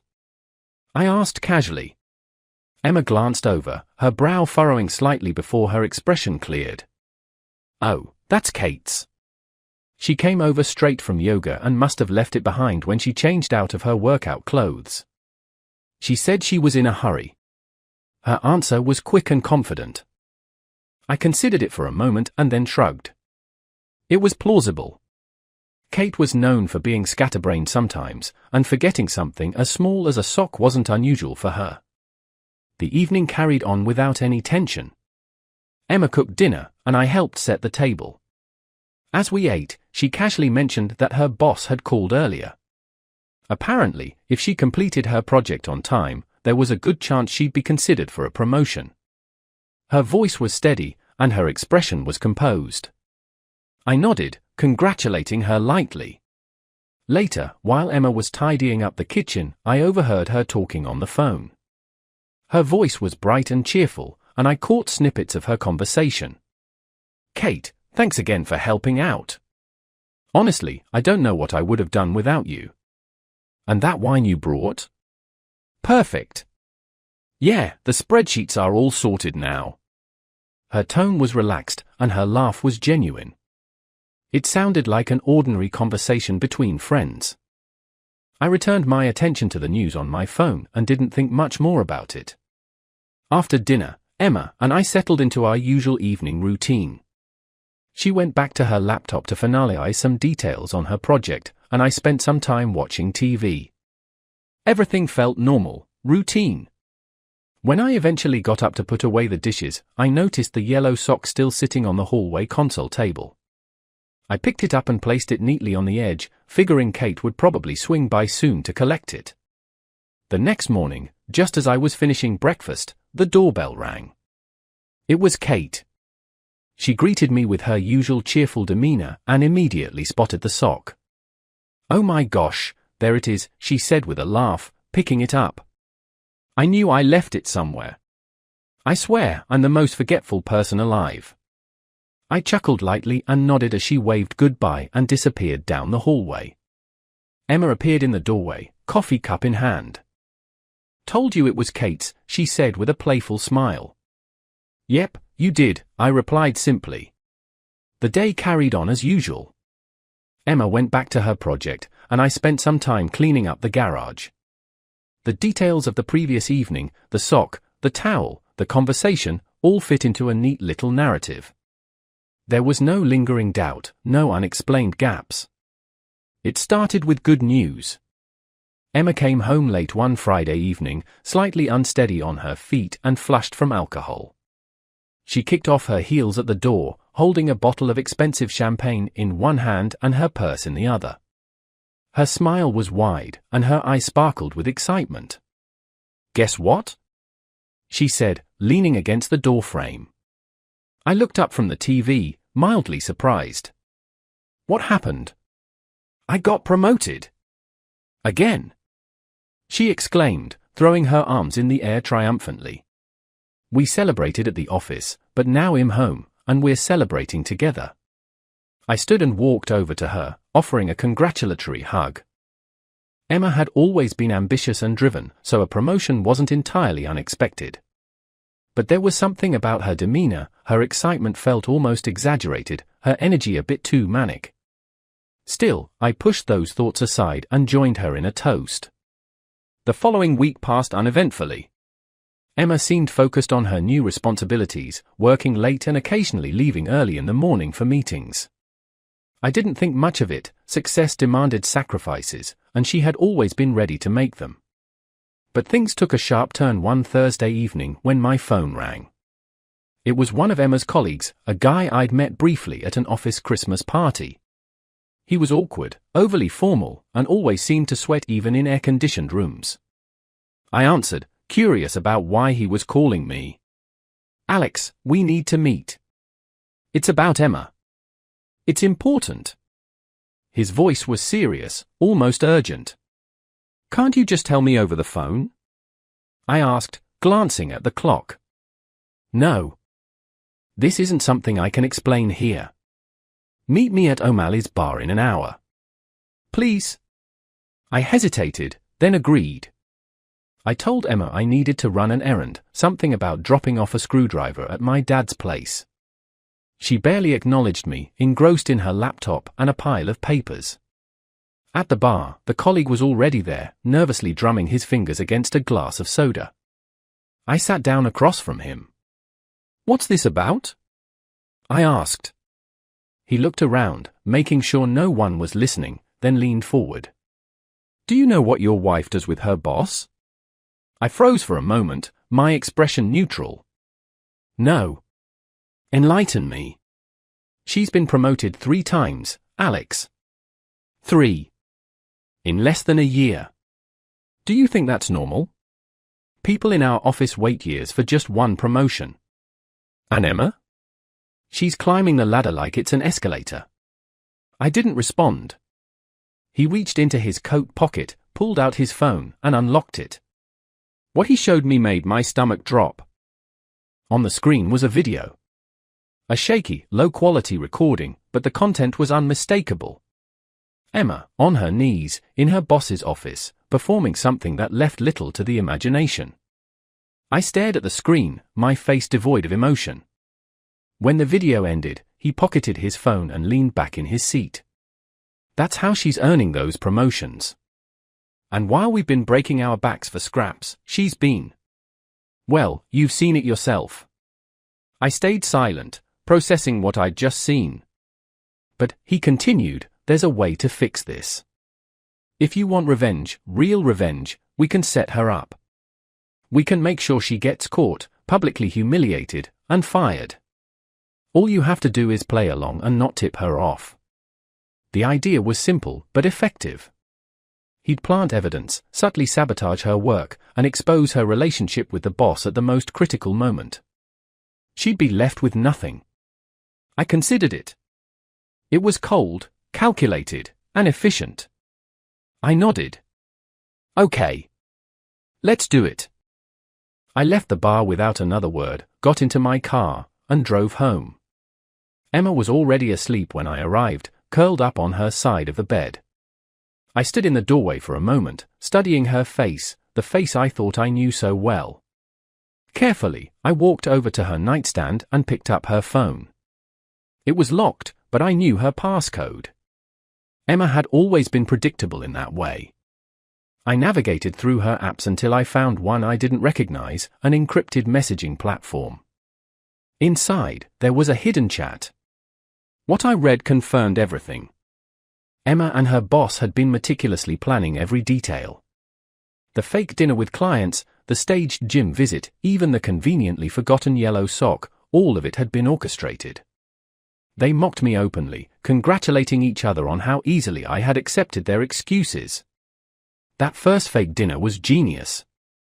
He didn't question a thing. The gym alibi was risky, but Sarah played her part perfectly. The sock almost blew it, but quick thinking saved us. Message after message, their arrogance was palpable. They were so sure of themselves, so confident that I'd never catch on. I took screenshots of everything, every message, every detail, every piece of evidence, and transferred them to my phone. Then I placed Emma's phone back exactly where I'd found it. I walked out of the bedroom and into the living room, sitting down on the couch in the dark. My phone buzzed as the screenshots finished transferring. There was nothing left to do now but wait. Emma had built this web herself, thread by thread, and soon enough, she'd be trapped in it. Revenge didn't need to be rushed. It would unfold naturally, step by step. All I had to do was let it happen. It started slowly, almost imperceptibly. The cracks in Emma's professional image appeared as faint hairline fractures, but they spread rapidly. The first incident involved critical project files disappearing from the company server just days before a major presentation. Emma was responsible for overseeing the project, and despite her claims of not knowing how it happened, the damage was done. Her team managed to recover the files, but it was too late. The client had already been informed of the delay, and trust was shaken. Whispers circulated in the office halls, casual mentions of incompetence and carelessness. Some even hinted at sabotage. Next came the financial reports. The budget for a high-profile corporate event was suddenly under scrutiny. Numbers didn't add up, and discrepancies appeared in the expenditure columns. Emma's name was all over those documents, stamped and signed. Meetings were held, questions were asked, and the insinuations became sharper. Some colleagues raised their eyebrows, suggesting that perhaps the discrepancies weren't accidental. Emma defended herself, presented emails and spreadsheets, but the seed of doubt had been planted, and it was spreading. An anonymous email landed in the HR inbox a few days later. It contained a collection of screenshots, fabricated messages, doctored images, and cherry-picked phrases from Emma's actual conversations, twisted out of context. The materials painted a damning picture: an employee overstepping boundaries, potentially engaging in unethical behavior. HR launched an internal investigation. Emma was summoned for questioning multiple times, each meeting stripping away another layer of her confidence. The tension in the office became unbearable for her. Colleagues who had once been warm and friendly were now distant, their greetings reduced to curt nods or murmured pleasantries. Gossip spread like wildfire, and Emma found herself increasingly isolated. Every glance felt loaded with judgment, every interaction hollow and insincere. Then came the sabotage of a critical project. Emails with vital instructions were sent to contractors, but the data was intentionally incorrect. Timelines were missed, resources were wasted, and the end product was riddled with errors. As the project leader, Emma bore the brunt of the backlash. The higher-ups were furious. Meetings turned into interrogations, and Emma's explanations fell on deaf ears. Her team members turned against her, subtly distancing themselves from the fallout. The murmurs grew louder, and the narrative took on a life of its own. Emma was reckless, inattentive, and ultimately unfit for her position. The weight of responsibility became suffocating, and yet, every time she tried to defend herself, the evidence seemed to pile higher against her. The final blow came in the form of a manufactured email thread. Someone had created a fake account under Emma's name and initiated a series of incriminating messages with her boss. The content was suggestive, inappropriate, and impossible to explain away. During a company-wide meeting, the thread was displayed on a large screen, a damning visual for everyone in attendance. Emma's face turned pale as she realized the trap had closed completely. After the meeting, she was summoned to the executive office. The conversation was brief. Her resignation was presented as the only viable option, though the tone left little room for it to feel voluntary. She walked out of the office building with a cardboard box of her belongings, her heels clicking hollowly against the marble floor. That evening, she came home. I was sitting in the living room, scrolling through my phone when I heard the door open. Emma stepped inside, clutching her box of office supplies like a lifeline. Her eyes were red, her makeup smeared slightly at the edges. She set the box down by the door and walked toward me slowly. "It's over," she said, her voice cracking. "They fired me." I looked at her, keeping my face neutral. "Why? What happened?" "They think I did all of it," she whispered, sinking onto the couch beside me. "The files, the finances, the emails. They think I sabotaged everything on purpose. But I didn't, Alex. I swear I didn't. Things just happened. One after another, like dominoes falling." Her hands were trembling, and tears welled up in her eyes. She buried her face in her hands and let out a quiet sob. I reached out, placed a hand on her shoulder, and gave it a gentle squeeze. "It's going to be okay," I said softly. "You'll figure it out." She looked up at me, her expression desperate, searching for reassurance. "Do you believe me?" I held her gaze for a moment before nodding slightly. "Of course." But inside, beneath the calm exterior, I felt something else entirely, a cold satisfaction, a sense of grim fulfillment. This was justice served cold, a plan unfolding exactly as intended. She continued to speak, her words disjointed and her thoughts scattered. She blamed office politics, jealous colleagues, even sheer bad luck. But nowhere in her ramblings was there even a hint of self-awareness or accountability. Later that night, Emma retreated to the bedroom early. She was emotionally drained, her spirit broken by the relentless series of blows she'd endured. I sat alone in the living room, staring at the flickering television screen, the light casting sharp shadows across the walls. In my mind, I replayed every step, the fake emails, the missing documents, the planted evidence. It had all been so perfectly executed. Every move, every detail, every subtle manipulation had led to this inevitable conclusion. As the night stretched on, I allowed myself a brief smirk. Emma had built her career on deception, on playing a game she thought she could win. But in the end, the house of cards had collapsed, and all that remained was the fallout. She had no idea that I had been aware all along. That I had been part of it.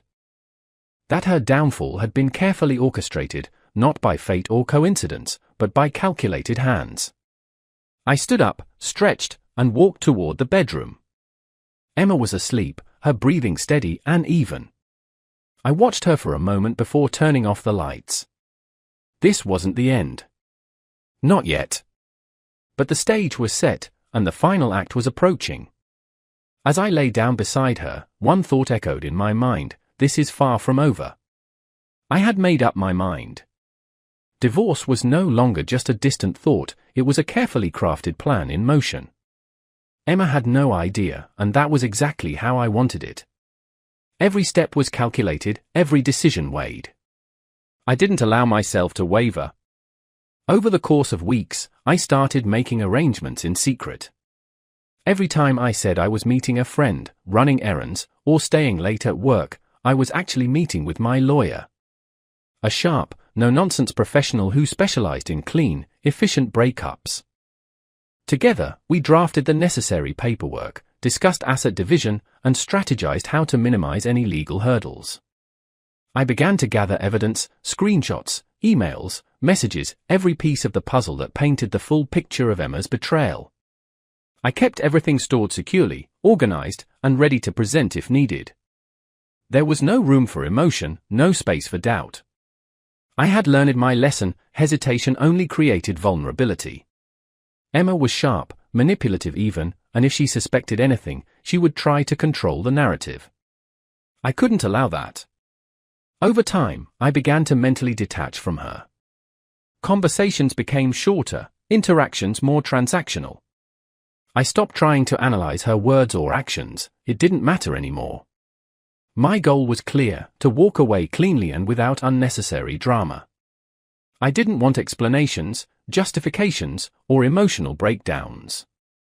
I wanted finality. I spent late nights reviewing the divorce papers, double-checking the fine print, and ensuring everything was airtight. The apartment, our savings, and even minor details like shared subscriptions were addressed. I planned how I would collect my belongings without drawing suspicion. A suitcase here, a box there, it was all done discreetly, piece by piece. The final act came on an evening when Emma had plans to visit a friend. She had been complaining about work and the fallout from her firing, and I encouraged her to take the night off, to relax. She left the apartment with a tired smile, and the moment the door closed behind her, I sprang into action. I packed my suitcase methodically, folding clothes with precision, ensuring I didn't leave anything behind that mattered. Important documents, passport, bank statements, and insurance papers were placed carefully in my bag. My laptop, hard drives, and any other personal items of value went next. I moved silently, aware of every sound in the quiet apartment. Before leaving, I wrote a letter. It was short, direct, and devoid of any ambiguity. I placed it neatly on the kitchen table, weighed down by a thick envelope containing the signed divorce papers. The letter read, "I knew everything. Every excuse, every glance, every story you spun. You thought you were careful, but you underestimated me. The divorce is already filed, and nothing you say or do can change that. I won't be here to listen to explanations or apologies. Live your life however you want. Just know this, I was behind your downfall. Goodbye, Alex."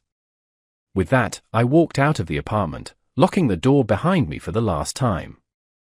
A few days later, I ran into one of our neighbors, a middle-aged man who always seemed to know everyone's business. He leaned against the railing, his voice low. "You know, Alex, the night she came home and saw your letter, she broke down right there at the doorstep. I could hear her crying through the door. She was there for hours, man. Didn't move, didn't sleep, nothing." I nodded, my expression blank. I didn't feel pity, nor did I feel satisfaction. It was simply done. The legal proceedings moved quickly. My lawyer ensured that everything went according to plan. Emma didn't have much ground to stand on legally, especially with the evidence I had provided. There were no emotional scenes in courtrooms, no drawn-out battles. Everything was handled through paperwork and signatures. By the end of it, the chapter was closed. Emma tried to reach me several times in the weeks that followed. Calls, texts, and even emails. At first, they were angry, accusatory, even. Then they softened, turned into long-winded apologies and attempts to explain herself. I didn't read most of them. I had no interest in reopening that door. Months passed, and my life started to regain clarity. I moved into a new apartment, larger, brighter, and without the shadows of my previous life haunting the corners. I focused on work, poured my energy into building something meaningful. On weekends, I spent hours in the garage, working on my motorcycle, finding solace in the hum of the engine and the feel of tools in my hands. Friends came and went, and I even began meeting new people. There was no rush to jump into anything serious, no desperation to fill the void. For the first time in years, I felt like I was in control of my own life. Emma, on the other hand, struggled. Rumors of her dismissal had spread through her professional network, making it difficult for her to find stable employment. Relationships she tried to form seemed to fall apart just as quickly as they began. Her charm and quick wit couldn't mask the cracks beneath the surface. Every so often, I would receive another message from her, long paragraphs filled with regret, explanations, and pleas for forgiveness. But my resolve never wavered.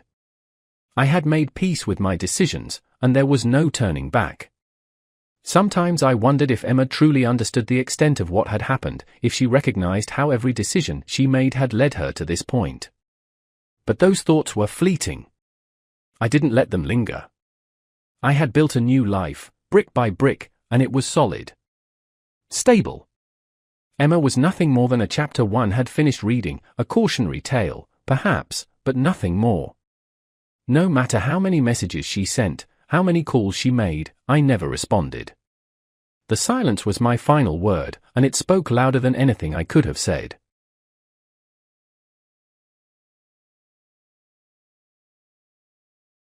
Welcome back, and thank you for tuning into Cheating Tales Lab.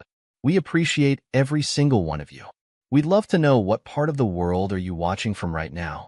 Let us know in the comments. Now, let's dive into today's story.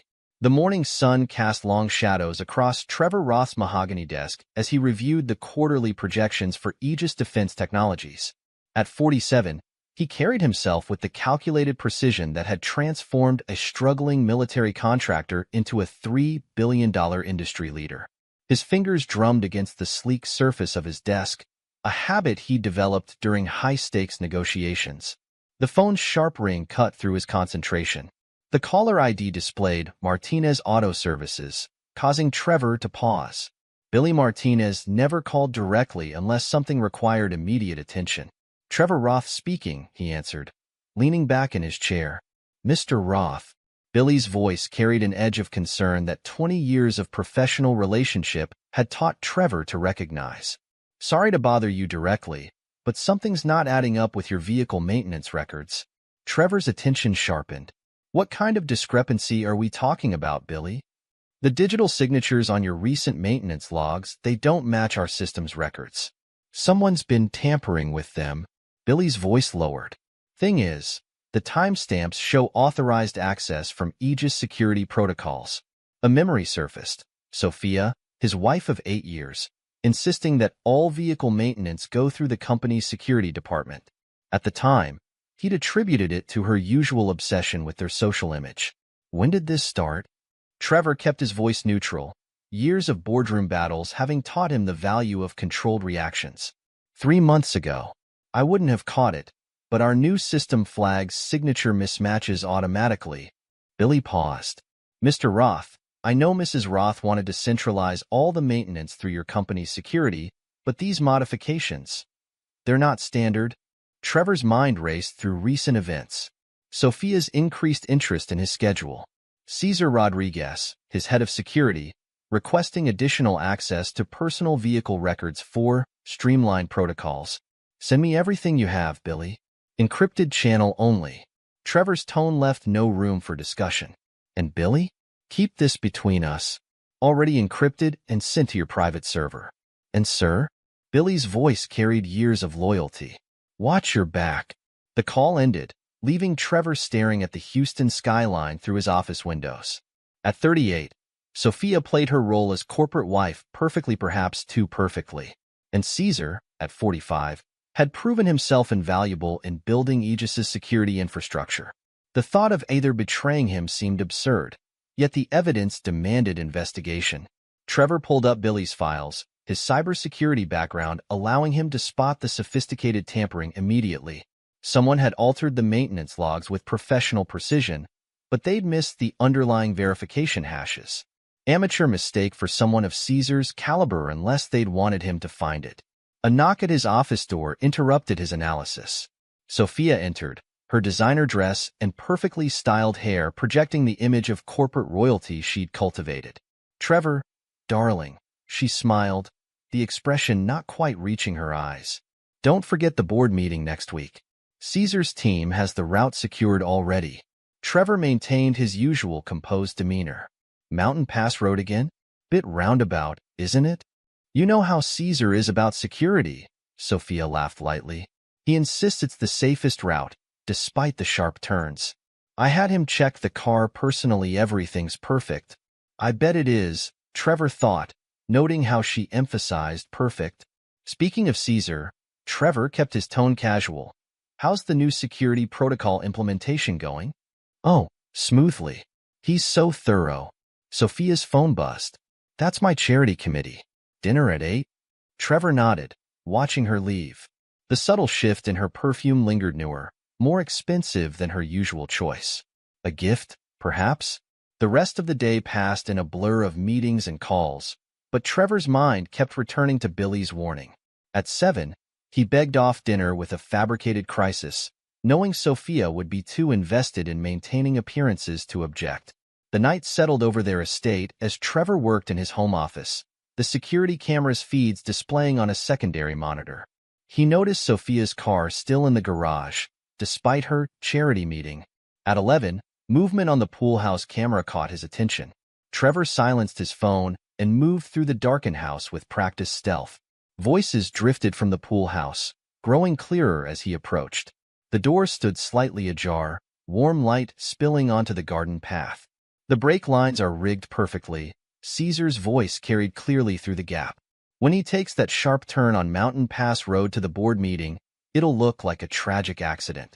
The investigation will show brake failure common enough in these luxury cars.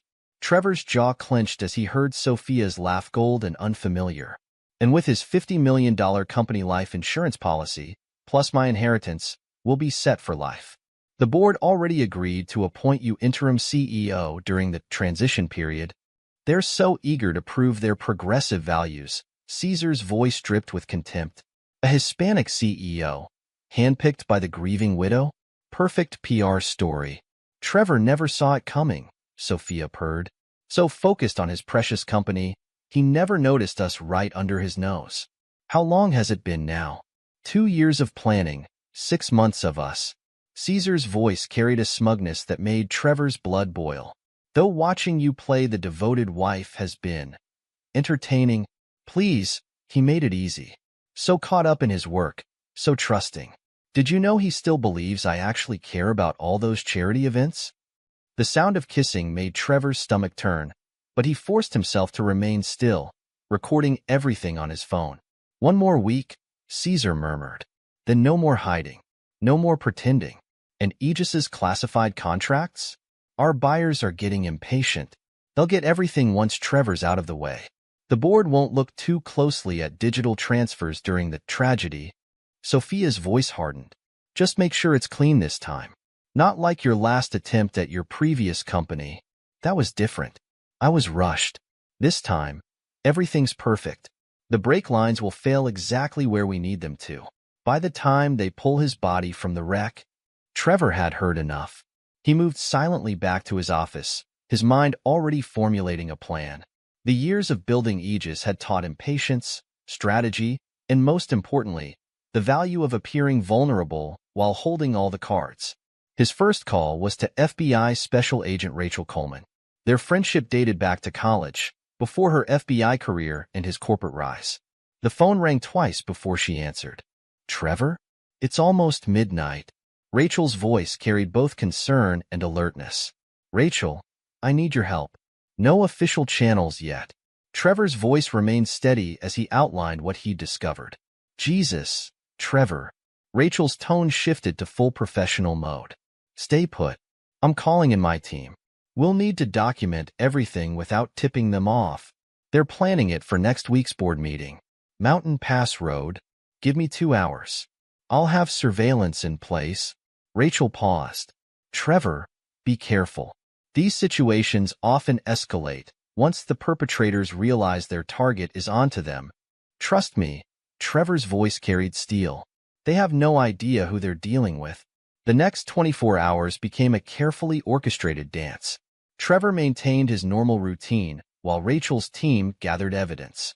Billy Martinez provided detailed security footage from his shop, showing Caesar directing the brake line modifications while using Aegis security credentials. Trevor's private investigation revealed more. Shell companies linked to Caesar had been siphoning money from defense contracts for months. Sophia's private server, easily accessed with passwords she'd never bothered to change, contained encrypted communications with Aegis's competitors' years of classified information sold to the highest bidders. Your wife's been busy, Rachel commented, reviewing the evidence in a secure FBI location. These transfers, she's been selling military secrets for at least a year. And Rodriguez's embezzlement scheme? It's not his first. We found links to 3 other defense contractors where he worked security. Each had suspicious deaths in upper management. They needed my death to cover their tracks. Trevor's voice remained clinical. The grieving widow and loyal security chief, too distraught to notice suspicious transfers during the chaos. Almost elegant, if it weren't so predictable. Rachel studied her old friend. Most men would be emotional about this level of betrayal. Emotion is a luxury I can't afford right now. Trevor reviewed the surveillance footage. Besides, they made a fundamental mistake. Oh. They assumed I was the man Sophia married, ambitious but naive, too focused on business to notice personal betrayal. Trevor's smile carried no warmth. They forgot who built Aegis from nothing, who navigated defense contracts and corporate takeovers. They thought they were playing a businessman, and what were they actually playing? Someone who succeeded in defense contracting by always being 3 steps ahead. Trevor turned to Rachel. How quickly can your team set up the accident scene? You want to play along? Risky. Rachel's expression turned thoughtful. Though catching them in the act would make the case airtight, not just catch them. I want them to feel the satisfaction of success before it all falls apart. Trevor's eyes hardened.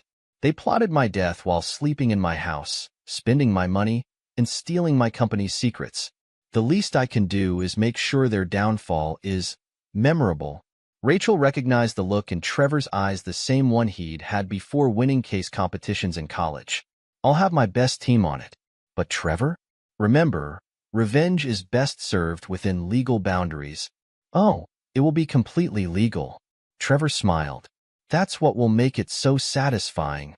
The next few days proceeded according to plan. Trevor complained about the car pulling slightly to Sophia, who immediately insisted Caesar's team inspect it. Better safe than sorry, darling. She touched his arm with practiced concern. Caesar will make sure everything's perfect for the board meeting. Trevor resisted the urge to break her fingers. You're always looking out for me, aren't you? Always. Her smile would have seemed genuine to anyone who hadn't heard her plotting his death. The FBI surveillance team captured Caesar making his final adjustments the night before the board meeting. Trevor watched the footage from Rachel's office, noting the careful precision with which his head of security sabotaged the brake lines. He's done this before, Rachel observed. Those modifications are professional. Of course they are. Trevor's voice carried a hint of dark amusement. Cesar Rodriguez doesn't fail twice. Pity he never investigated who supplied his previous company's security cameras. Rachel's eyebrows rose. Aegis equipment? Prototype systems installed during his tenure there. Amazing what you can find in old footage when you know where to look. Trevor handed her a drive. Consider it a gift from Aegis to the FBI. I'm sure the families of his previous victims will appreciate closure. You've been busy. They're not the only ones who can plan ahead. Trevor checked his watch.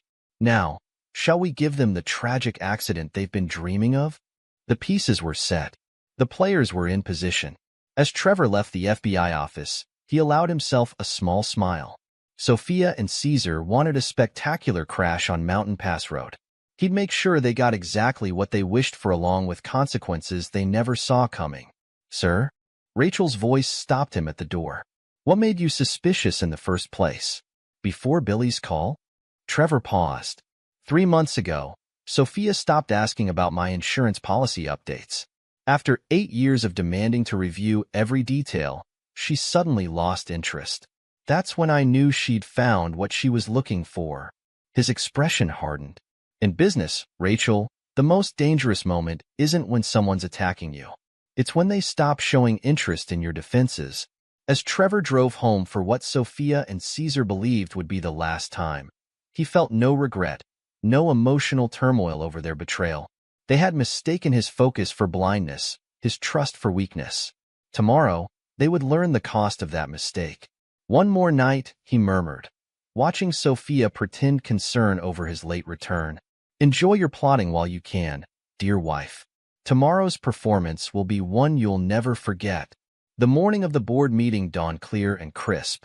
Trevor adjusted his tie in the master bedroom mirror, watching Sophia's reflection as she pretended to review charity documents on her tablet. Her practiced concern whenever she glanced his way would have fooled anyone who hadn't heard her plotting his murder. The car's still pulling slightly, Trevor mentioned casually, testing the bait. Sophia's head snapped up with perfectly orchestrated worry. Darling, let Caesar's team check it one more time. We can't have anything happening on Mountain Pass Road. That won't be necessary, Trevor replied, noting how her fingers tightened on the tablet. I'm sure Caesar's team did a thorough job yesterday, but Sophia caught herself, smoothing her features. Of course. Caesar's very meticulous about your safety. I'm sure he is, Trevor thought, remembering the FBI surveillance footage of Caesar's late-night maintenance. In the garage, Trevor made a show of inspecting the car while hidden cameras recorded every angle. Rachel's team had worked through the night, preparing the elaborate deception that would follow. Everything set, Rachel's voice came through his encrypted earpiece. Cameras along Mountain Pass Road are in position. Fire teams are standing by. The moment you switch cars at the blind spot, we'll handle the rest. Trevor smiled, remembering Sophia's smug expression in the pool house. She and Caesar had planned everything so carefully, never suspecting they were performing for an audience. The drive to the switch point proceeded exactly as planned. Trevor's security detail, handpicked FBI agents posing as Aegis personnel, maintained their distance. At precisely 9:47 a.m., his car disappeared around the notorious hairpin turn on Mountain Pass Road. From his position in the unmarked FBI vehicle, Trevor watched the carefully orchestrated chaos unfold. A remote-controlled duplicate of his car, matching every detail down to the license plate, careened through the guardrail. The explosion that followed lit up the morning sky. News helicopters are incoming, Rachel reported from the command center. Social media's already picking up civilian footage. Your death is about to go viral, Trevor. Trevor's phone buzzed with a message from Sophia. In a meeting. Hope the drive was smooth. Love you. Such concern from the grieving widow, Trevor remarked dryly. How long until she's notified? Official notification in 30 minutes, Rachel replied. We're recording her reaction at the charity event. Caesar's under surveillance at Aegis headquarters. The next few hours unfolded like a perfectly choreographed dance. News channels interrupted regular programming with breaking coverage. Amateur videos of the explosion flooded social media. Hashtag Aegis tragedy began trending nationwide. From the secure FBI command center, Trevor watched Sophia receive the news. Her performance was flawless.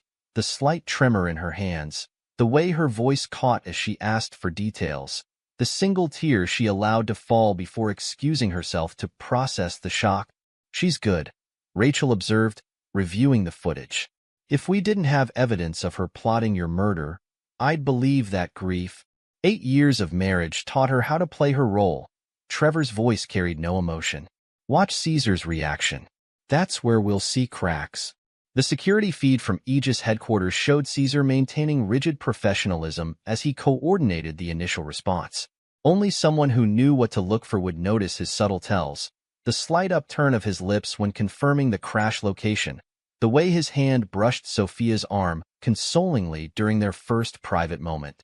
The board's calling an emergency session, Rachel reported.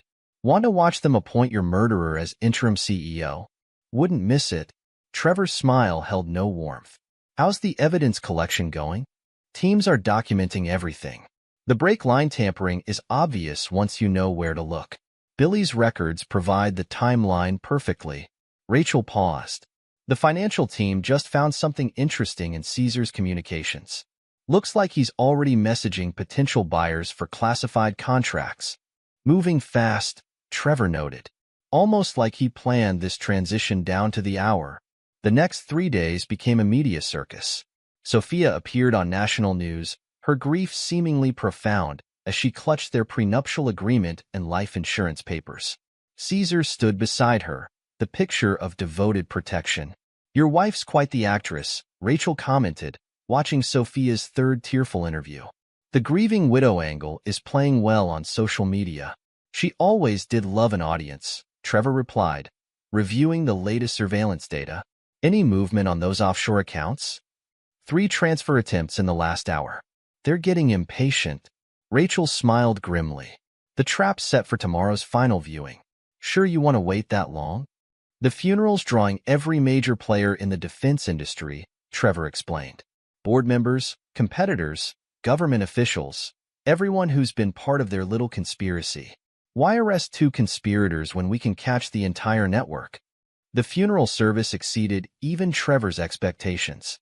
Sophia's tearful eulogy about his dedication to excellence had reporters wiping their eyes.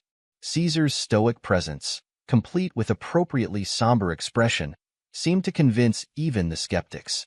She's really selling it, Rachel muttered through Trevor's earpiece as he waited in the coffin. Just referenced your beautiful soul for the 3rd time. Patience, Trevor whispered. Let her finish the performance.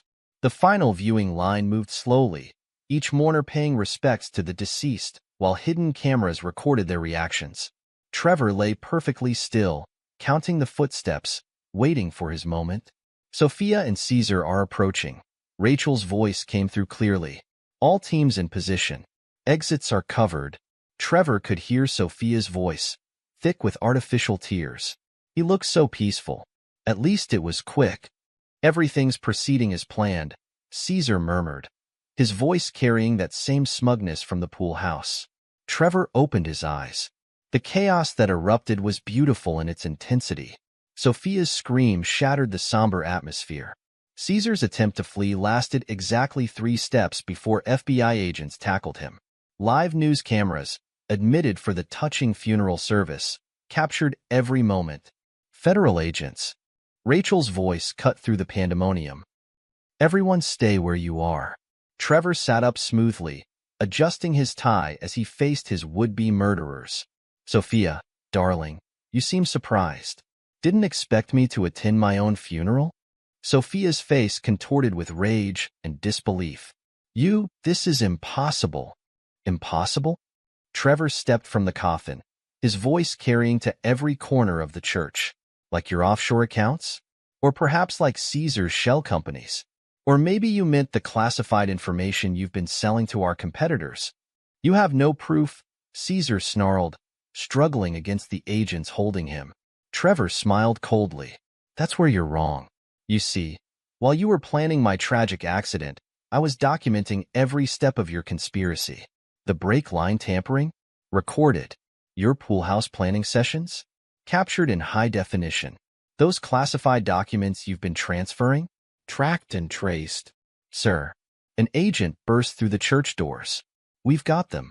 Caesar's co-conspirators were caught mid-transfer of classified data. The servers are locked down. Sophia's designer makeup couldn't hide her growing pallor. Trevor, please, I can explain. Save it for your lawyers. Trevor cut her off, his voice hard. Though I doubt they'll be interested in your performance. The evidence speaks for itself. As FBI agents led them away in handcuffs, Trevor addressed the stunned audience. Ladies and gentlemen, my apologies for the theatrical revelation. But sometimes the only way to catch a conspiracy is to let the conspirators think they've won. The media explosion that followed was unprecedented. Hashtag #COZombie and hashtag Aegis Revenge dominated social media. News channels ran the footage of Trevor's rise from the coffin on loop, while financial analysts debated the impact on Aegis's stock price. Later that evening, Trevor stood in Rachel's office, watching the arrest footage replay on multiple screens. The raid on their offshore accounts recovered most of the stolen funds, Rachel reported. And the evidence we gathered, it's beyond airtight. Their lawyers won't have much to work with. Good. Trevor's voice held no satisfaction, only finality. Send copies of everything to the DA's office. I want them to understand exactly what they're dealing with. Going to be quite a story when it all comes out, Rachel observed. The grieving widow and loyal security chief, plotting murder while selling state secrets. They thought I was too focused on business to notice personal betrayal, Trevor replied, watching Sophia's booking photo appear on the news. They never understood that in defense contracting, paranoia isn't a weakness. It's a survival skill. What happens to Aegis now? Now. Trevor smiled for the first time that day. Now we clean house. But that's tomorrow's battle. Tonight, I believe I have a death certificate to cancel. The media dubbed it the resurrection sting, but for Trevor, it was simply business. His would-be murderers had tried to use his company's resources against him. Instead, they'd learned the hard way that underestimating Trevor Roth was always a fatal mistake, one way or another. The federal investigation moved with unprecedented speed. 3 weeks after Trevor's theatrical resurrection, the full scope of Sophia and Caesar's conspiracy began to emerge. FBI agents working round the clock uncovered a web of corruption that stretched far beyond a simple murder plot. You'll want to see this, Rachel said, dropping a thick file on Trevor's desk at FBI headquarters. We found Caesar's old records. Those accidents at his previous companies? He kept detailed notes. Arrogant bastard actually documented everything. Trevor reviewed the files, his expression hardening. 3 CEOs. All suspicious deaths ruled as accidents. He was building his resume, Rachel explained. Each company, same pattern. Get hired as security chief, identify vulnerabilities, orchestrate accidents. He just never succeeded until he met your wife.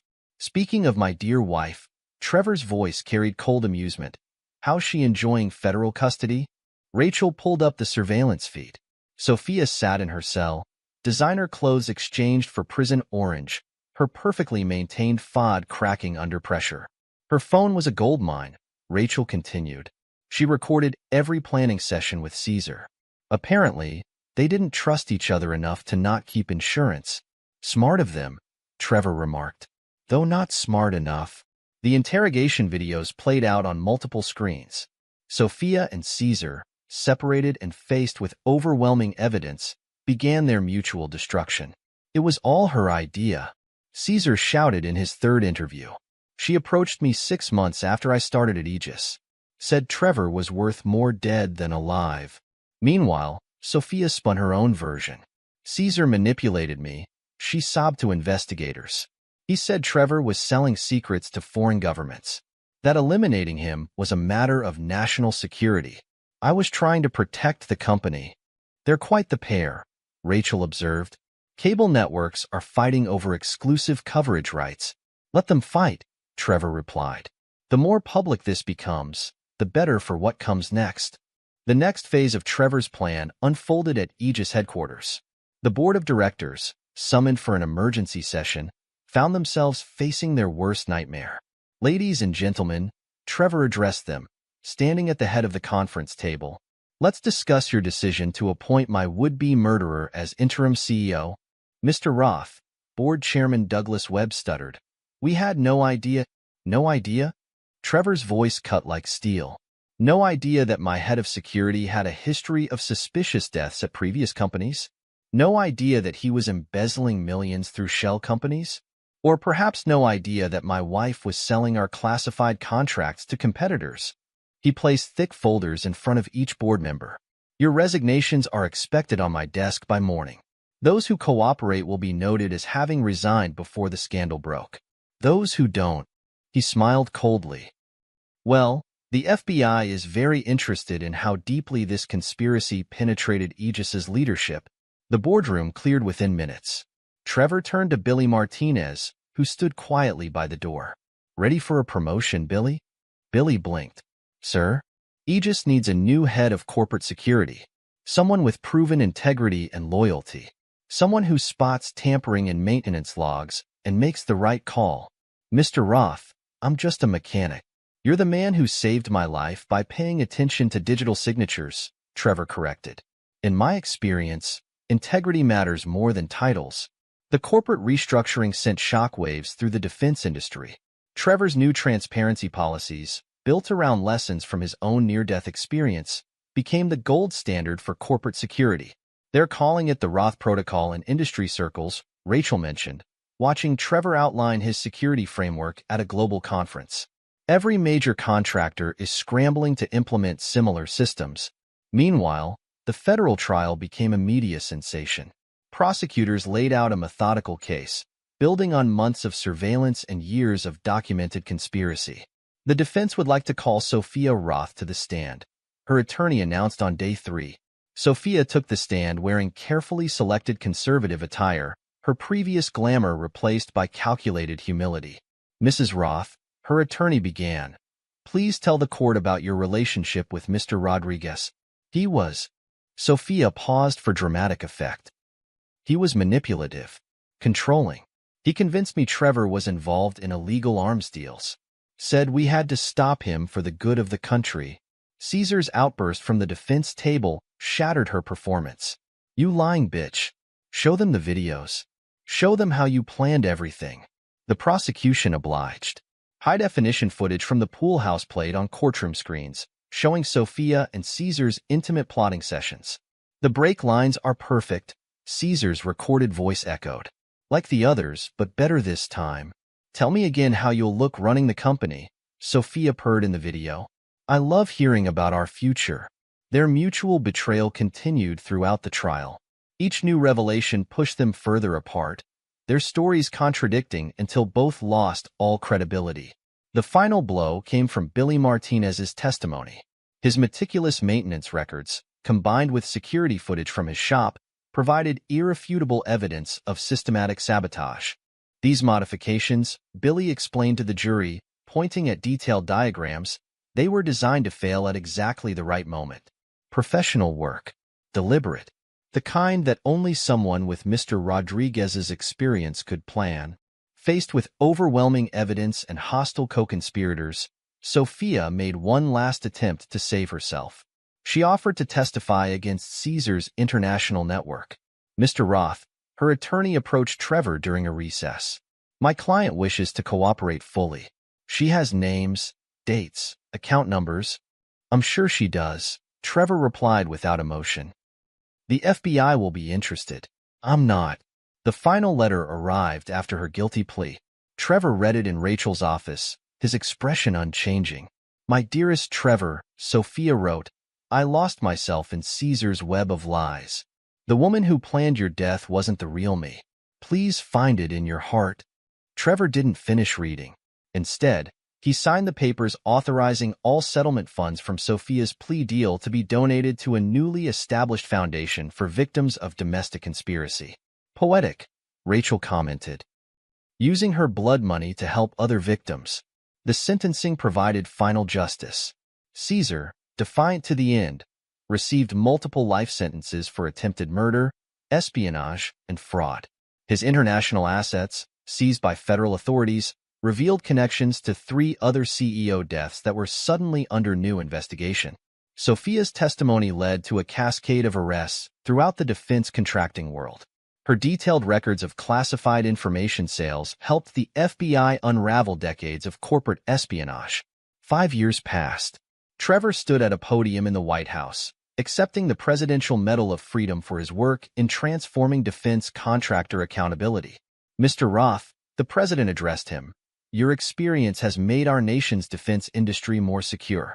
Your Roth protocol has become the global standard for corporate security. Trevor's acceptance speech was brief, focused on looking forward rather than back. But the announcement that followed captured every headline. And now, I'd like to share some personal news, he concluded. Agent Rachel Coleman, whose brilliant work helped expose this conspiracy, has agreed to become my wife. We'll be honeymooning at Mountain Pass Road, though I believe locals now call it Truth's Turn. The laughter that filled the room held genuine warmth, so different from Sophia's cold calculations in the pool house years ago. Months later, Trevor stood before a class at the FBI Academy, sharing his story with a new generation of agents. The perfect murder, he explained, pointing to case files displayed on the screen, isn't about the killing. It's about knowing when you're the target. Cesar Rodriguez and Sophia Roth had everything planned perfectly. Their mistake? They thought their target was just another rich CEO, too busy counting money to count enemies. A student raised his hand. Sir, weren't you afraid when you discovered their plot? Trevor's smile held no remorse. Fear is a reaction. Action is a choice. They chose to try to kill me. I chose to let them think they'd succeeded. And that choice made all the difference. He gestured to the case files. Study these records. Learn from their mistakes and mine. Because somewhere out there, another Caesar is planning another accident. Another Sophia is playing the devoted partner while plotting betrayal. Your job isn't to prevent every perfect murder. It's to recognize the target before they do. The next generation of FBI agents took detailed notes, learning from a man who turned his own attempted murder into a masterclass in conspiracy detection. They studied the evidence, analyzed the patterns, and absorbed the lessons of a case that transformed corporate security. But none of them fully grasped the steel behind Trevor's smile when he concluded each lecture with the same warning. Remember, in the end, it's not about who plans the perfect murder. It's about who's smart enough to see it coming. The main story ends here. If you want to listen long-term epilogue, then continue. Epilogue. 10 years later. The maximum security wing of Federal Correctional Institution Hazleton remained as imposing as ever. In Cell Block D, Sophia Roth, now listed as inmate #4729, one stared at her reflection in the metallic mirror. At 48, her once perfect features showed the harsh reality of a decade in federal prison.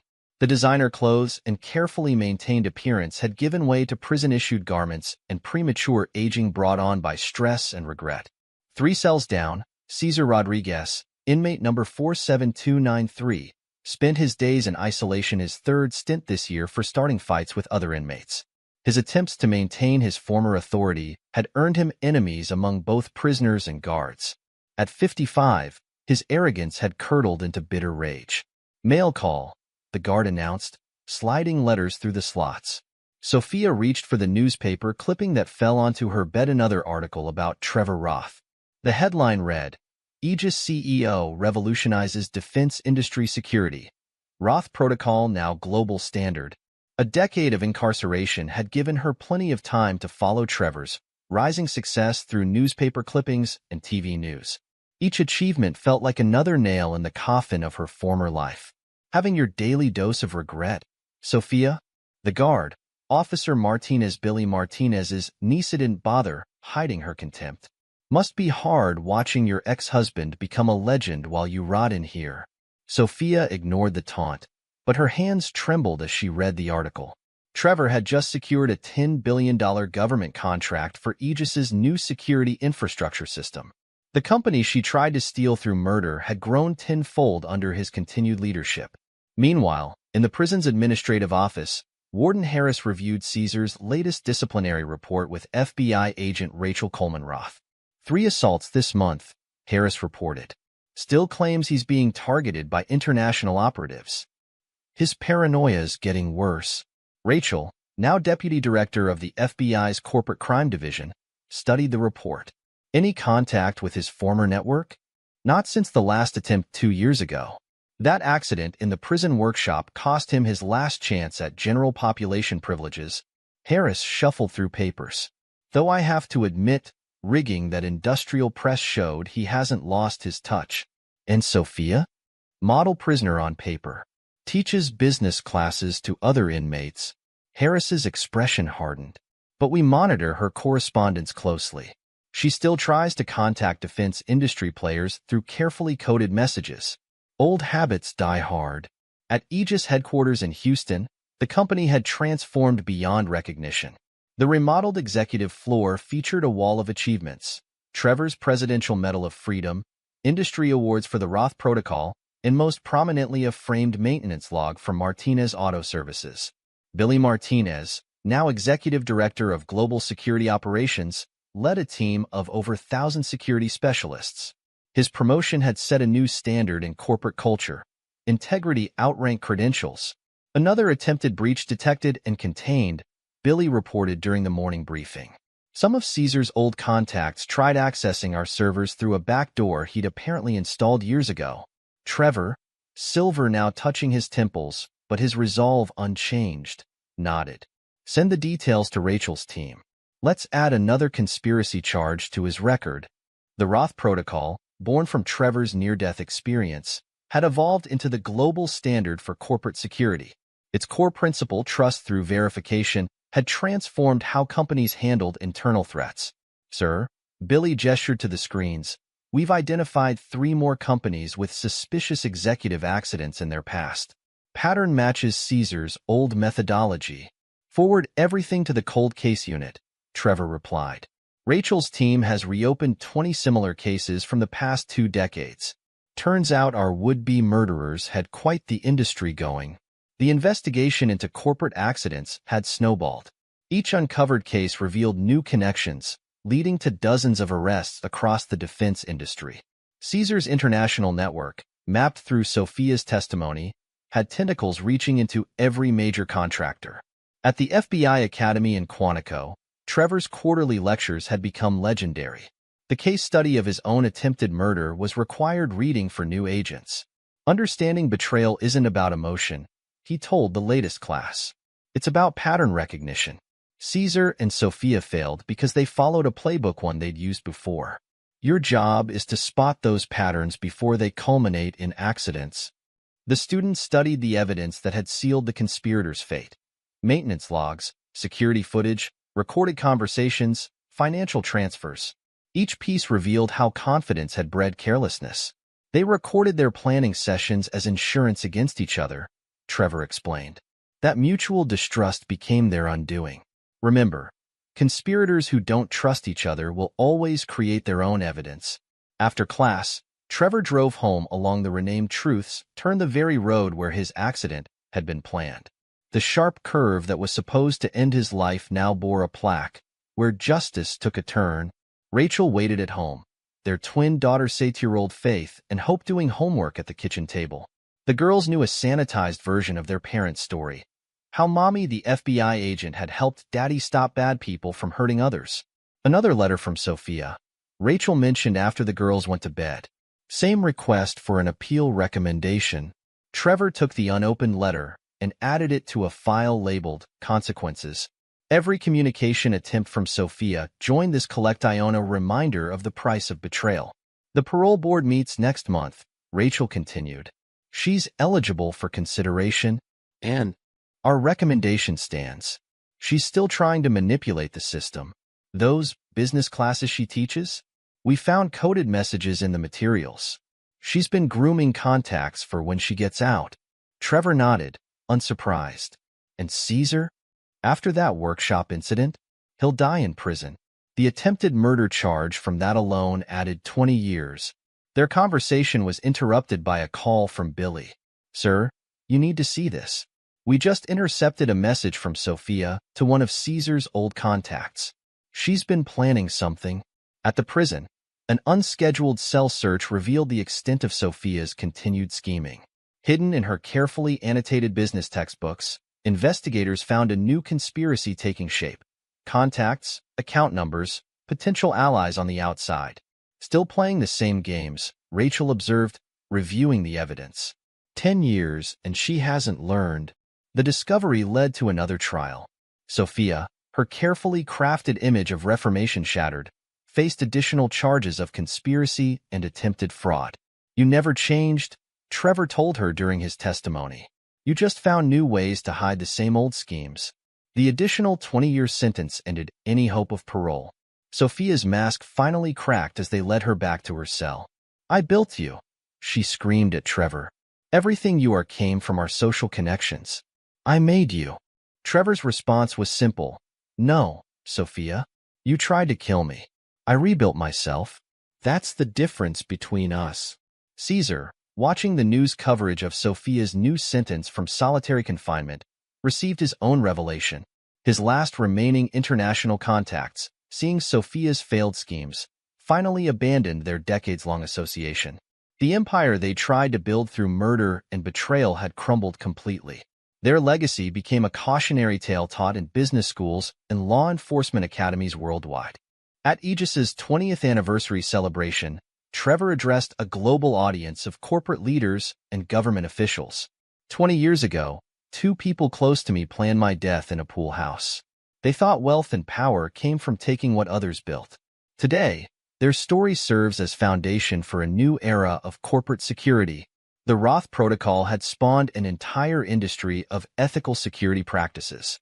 Companies worldwide now require dual verification systems, regular security audits, and transparent maintenance logs. Billy Martinez's promotion had inspired similar changes across the corporate world. Background credentials meant less than proven integrity. The mechanic who'd spotted tampered maintenance logs now consulted for Fortune 500 companies on security culture. Uncle Billy's doing it again, Officer Martinez told Sophia during a cell check. Another company adopted his integrity-first hiring policy. Must hurt, watching the man you dismissed as just a mechanic transform corporate America. In the prison library, Sophia stared at news coverage of her ex-husband's continued success. Trevor and Rachel's daughters, the family she'd never had, appeared in photos at charity events. The life she'd thrown away for greed and betrayal flourished without her. Caesar, his isolation broken only by mandatory exercise periods, had deteriorated into a shadow of the arrogant security chief who'd planned executive murders. His attempts to maintain control through violence had left him with no allies, no contacts, and no hope of ever seeing freedom. Their separate falls from grace became required reading in psychology courses studying corporate sociopathy. Experts analyzed their patterns, the careful plotting, the mutual distrust, the recorded conversations kept as insurance. Trevor's warning to FBI trainees evolved into a broader principle of corporate security. The perfect murder isn't just about knowing when you're the target. It's about creating systems where betrayal leaves evidence. The transformed Mountain Pass Road, now Truth's Turn, became a popular spot for corporate retreats. Companies brought executives there to study the lesson of Trevor Roth's near-death and resurrection. A small museum near the curve housed exhibits detailing the conspiracy. Maintenance logs, recording devices, offshore account records. Each piece demonstrated how betrayal creates its own evidence. In their Houston home, Trevor and Rachel watched their daughters grow up understanding the value of integrity. Faith showed Rachel's investigative instincts, while Hope inherited Trevor's business acumen. They're the real legacy, Trevor told Rachel, watching the girls study the Roth protocol for a school project. Not the company, not the security standards, but a new generation that understands the price of betrayal. The final word on the conspiracy came from an unexpected source. A prison psychiatrist, studying Sophia and Caesar for a book on corporate criminals, identified their crucial mistake. They assumed wealth and power were finite resources to be stolen, the psychiatrist wrote. They never understood that true success comes from building, not destroying. Their betrayal didn't just fail, it revealed the fundamental flaw in their worldview. 20 years after a late-night conversation in a pool house, the conspiracy that aimed to end Trevor Roth's life had instead spawned a revolution in corporate security. The would-be murderers who thought themselves master manipulators had become case studies in failure. In the end, Trevor concluded his latest FBI Academy lecture, "The perfect murder isn't about the killing. It's about understanding that betrayal always leaves traces." Sophia and Caesar thought they were writing a story of perfect crime. Instead, they became a lesson in perfect justice. The lesson echoed through corporate boardrooms, law enforcement academies, and prison cells. Trust, once broken, creates its own evidence. And sometimes, the greatest victory isn't in surviving betrayal, it's in transforming it into a legacy of positive change. At Truth's Turn, where Trevor's car was supposed to end his life, a simple plaque summed up 20 years of consequence. Here lies not a tragedy, but a transformation. Every betrayal carries the seeds of its own destruction. Sophia and Caesar, in their separate cells, lived that truth every day. Their betrayal had indeed destroyed something, not Trevor Roth's life, but their own carefully constructed illusions of power and control. And in Houston, the man they tried to murder continued building, teaching, and transforming, living proof that the perfect murder isn't about the killing. It's about knowing when you're the target and having the strength to turn betrayal into breakthrough. This is where our story comes to an end. Share your thoughts in the comment section. Thanks for your time. If you enjoy the story, please subscribe to this channel. Click on the video you see on the screen, and I will see you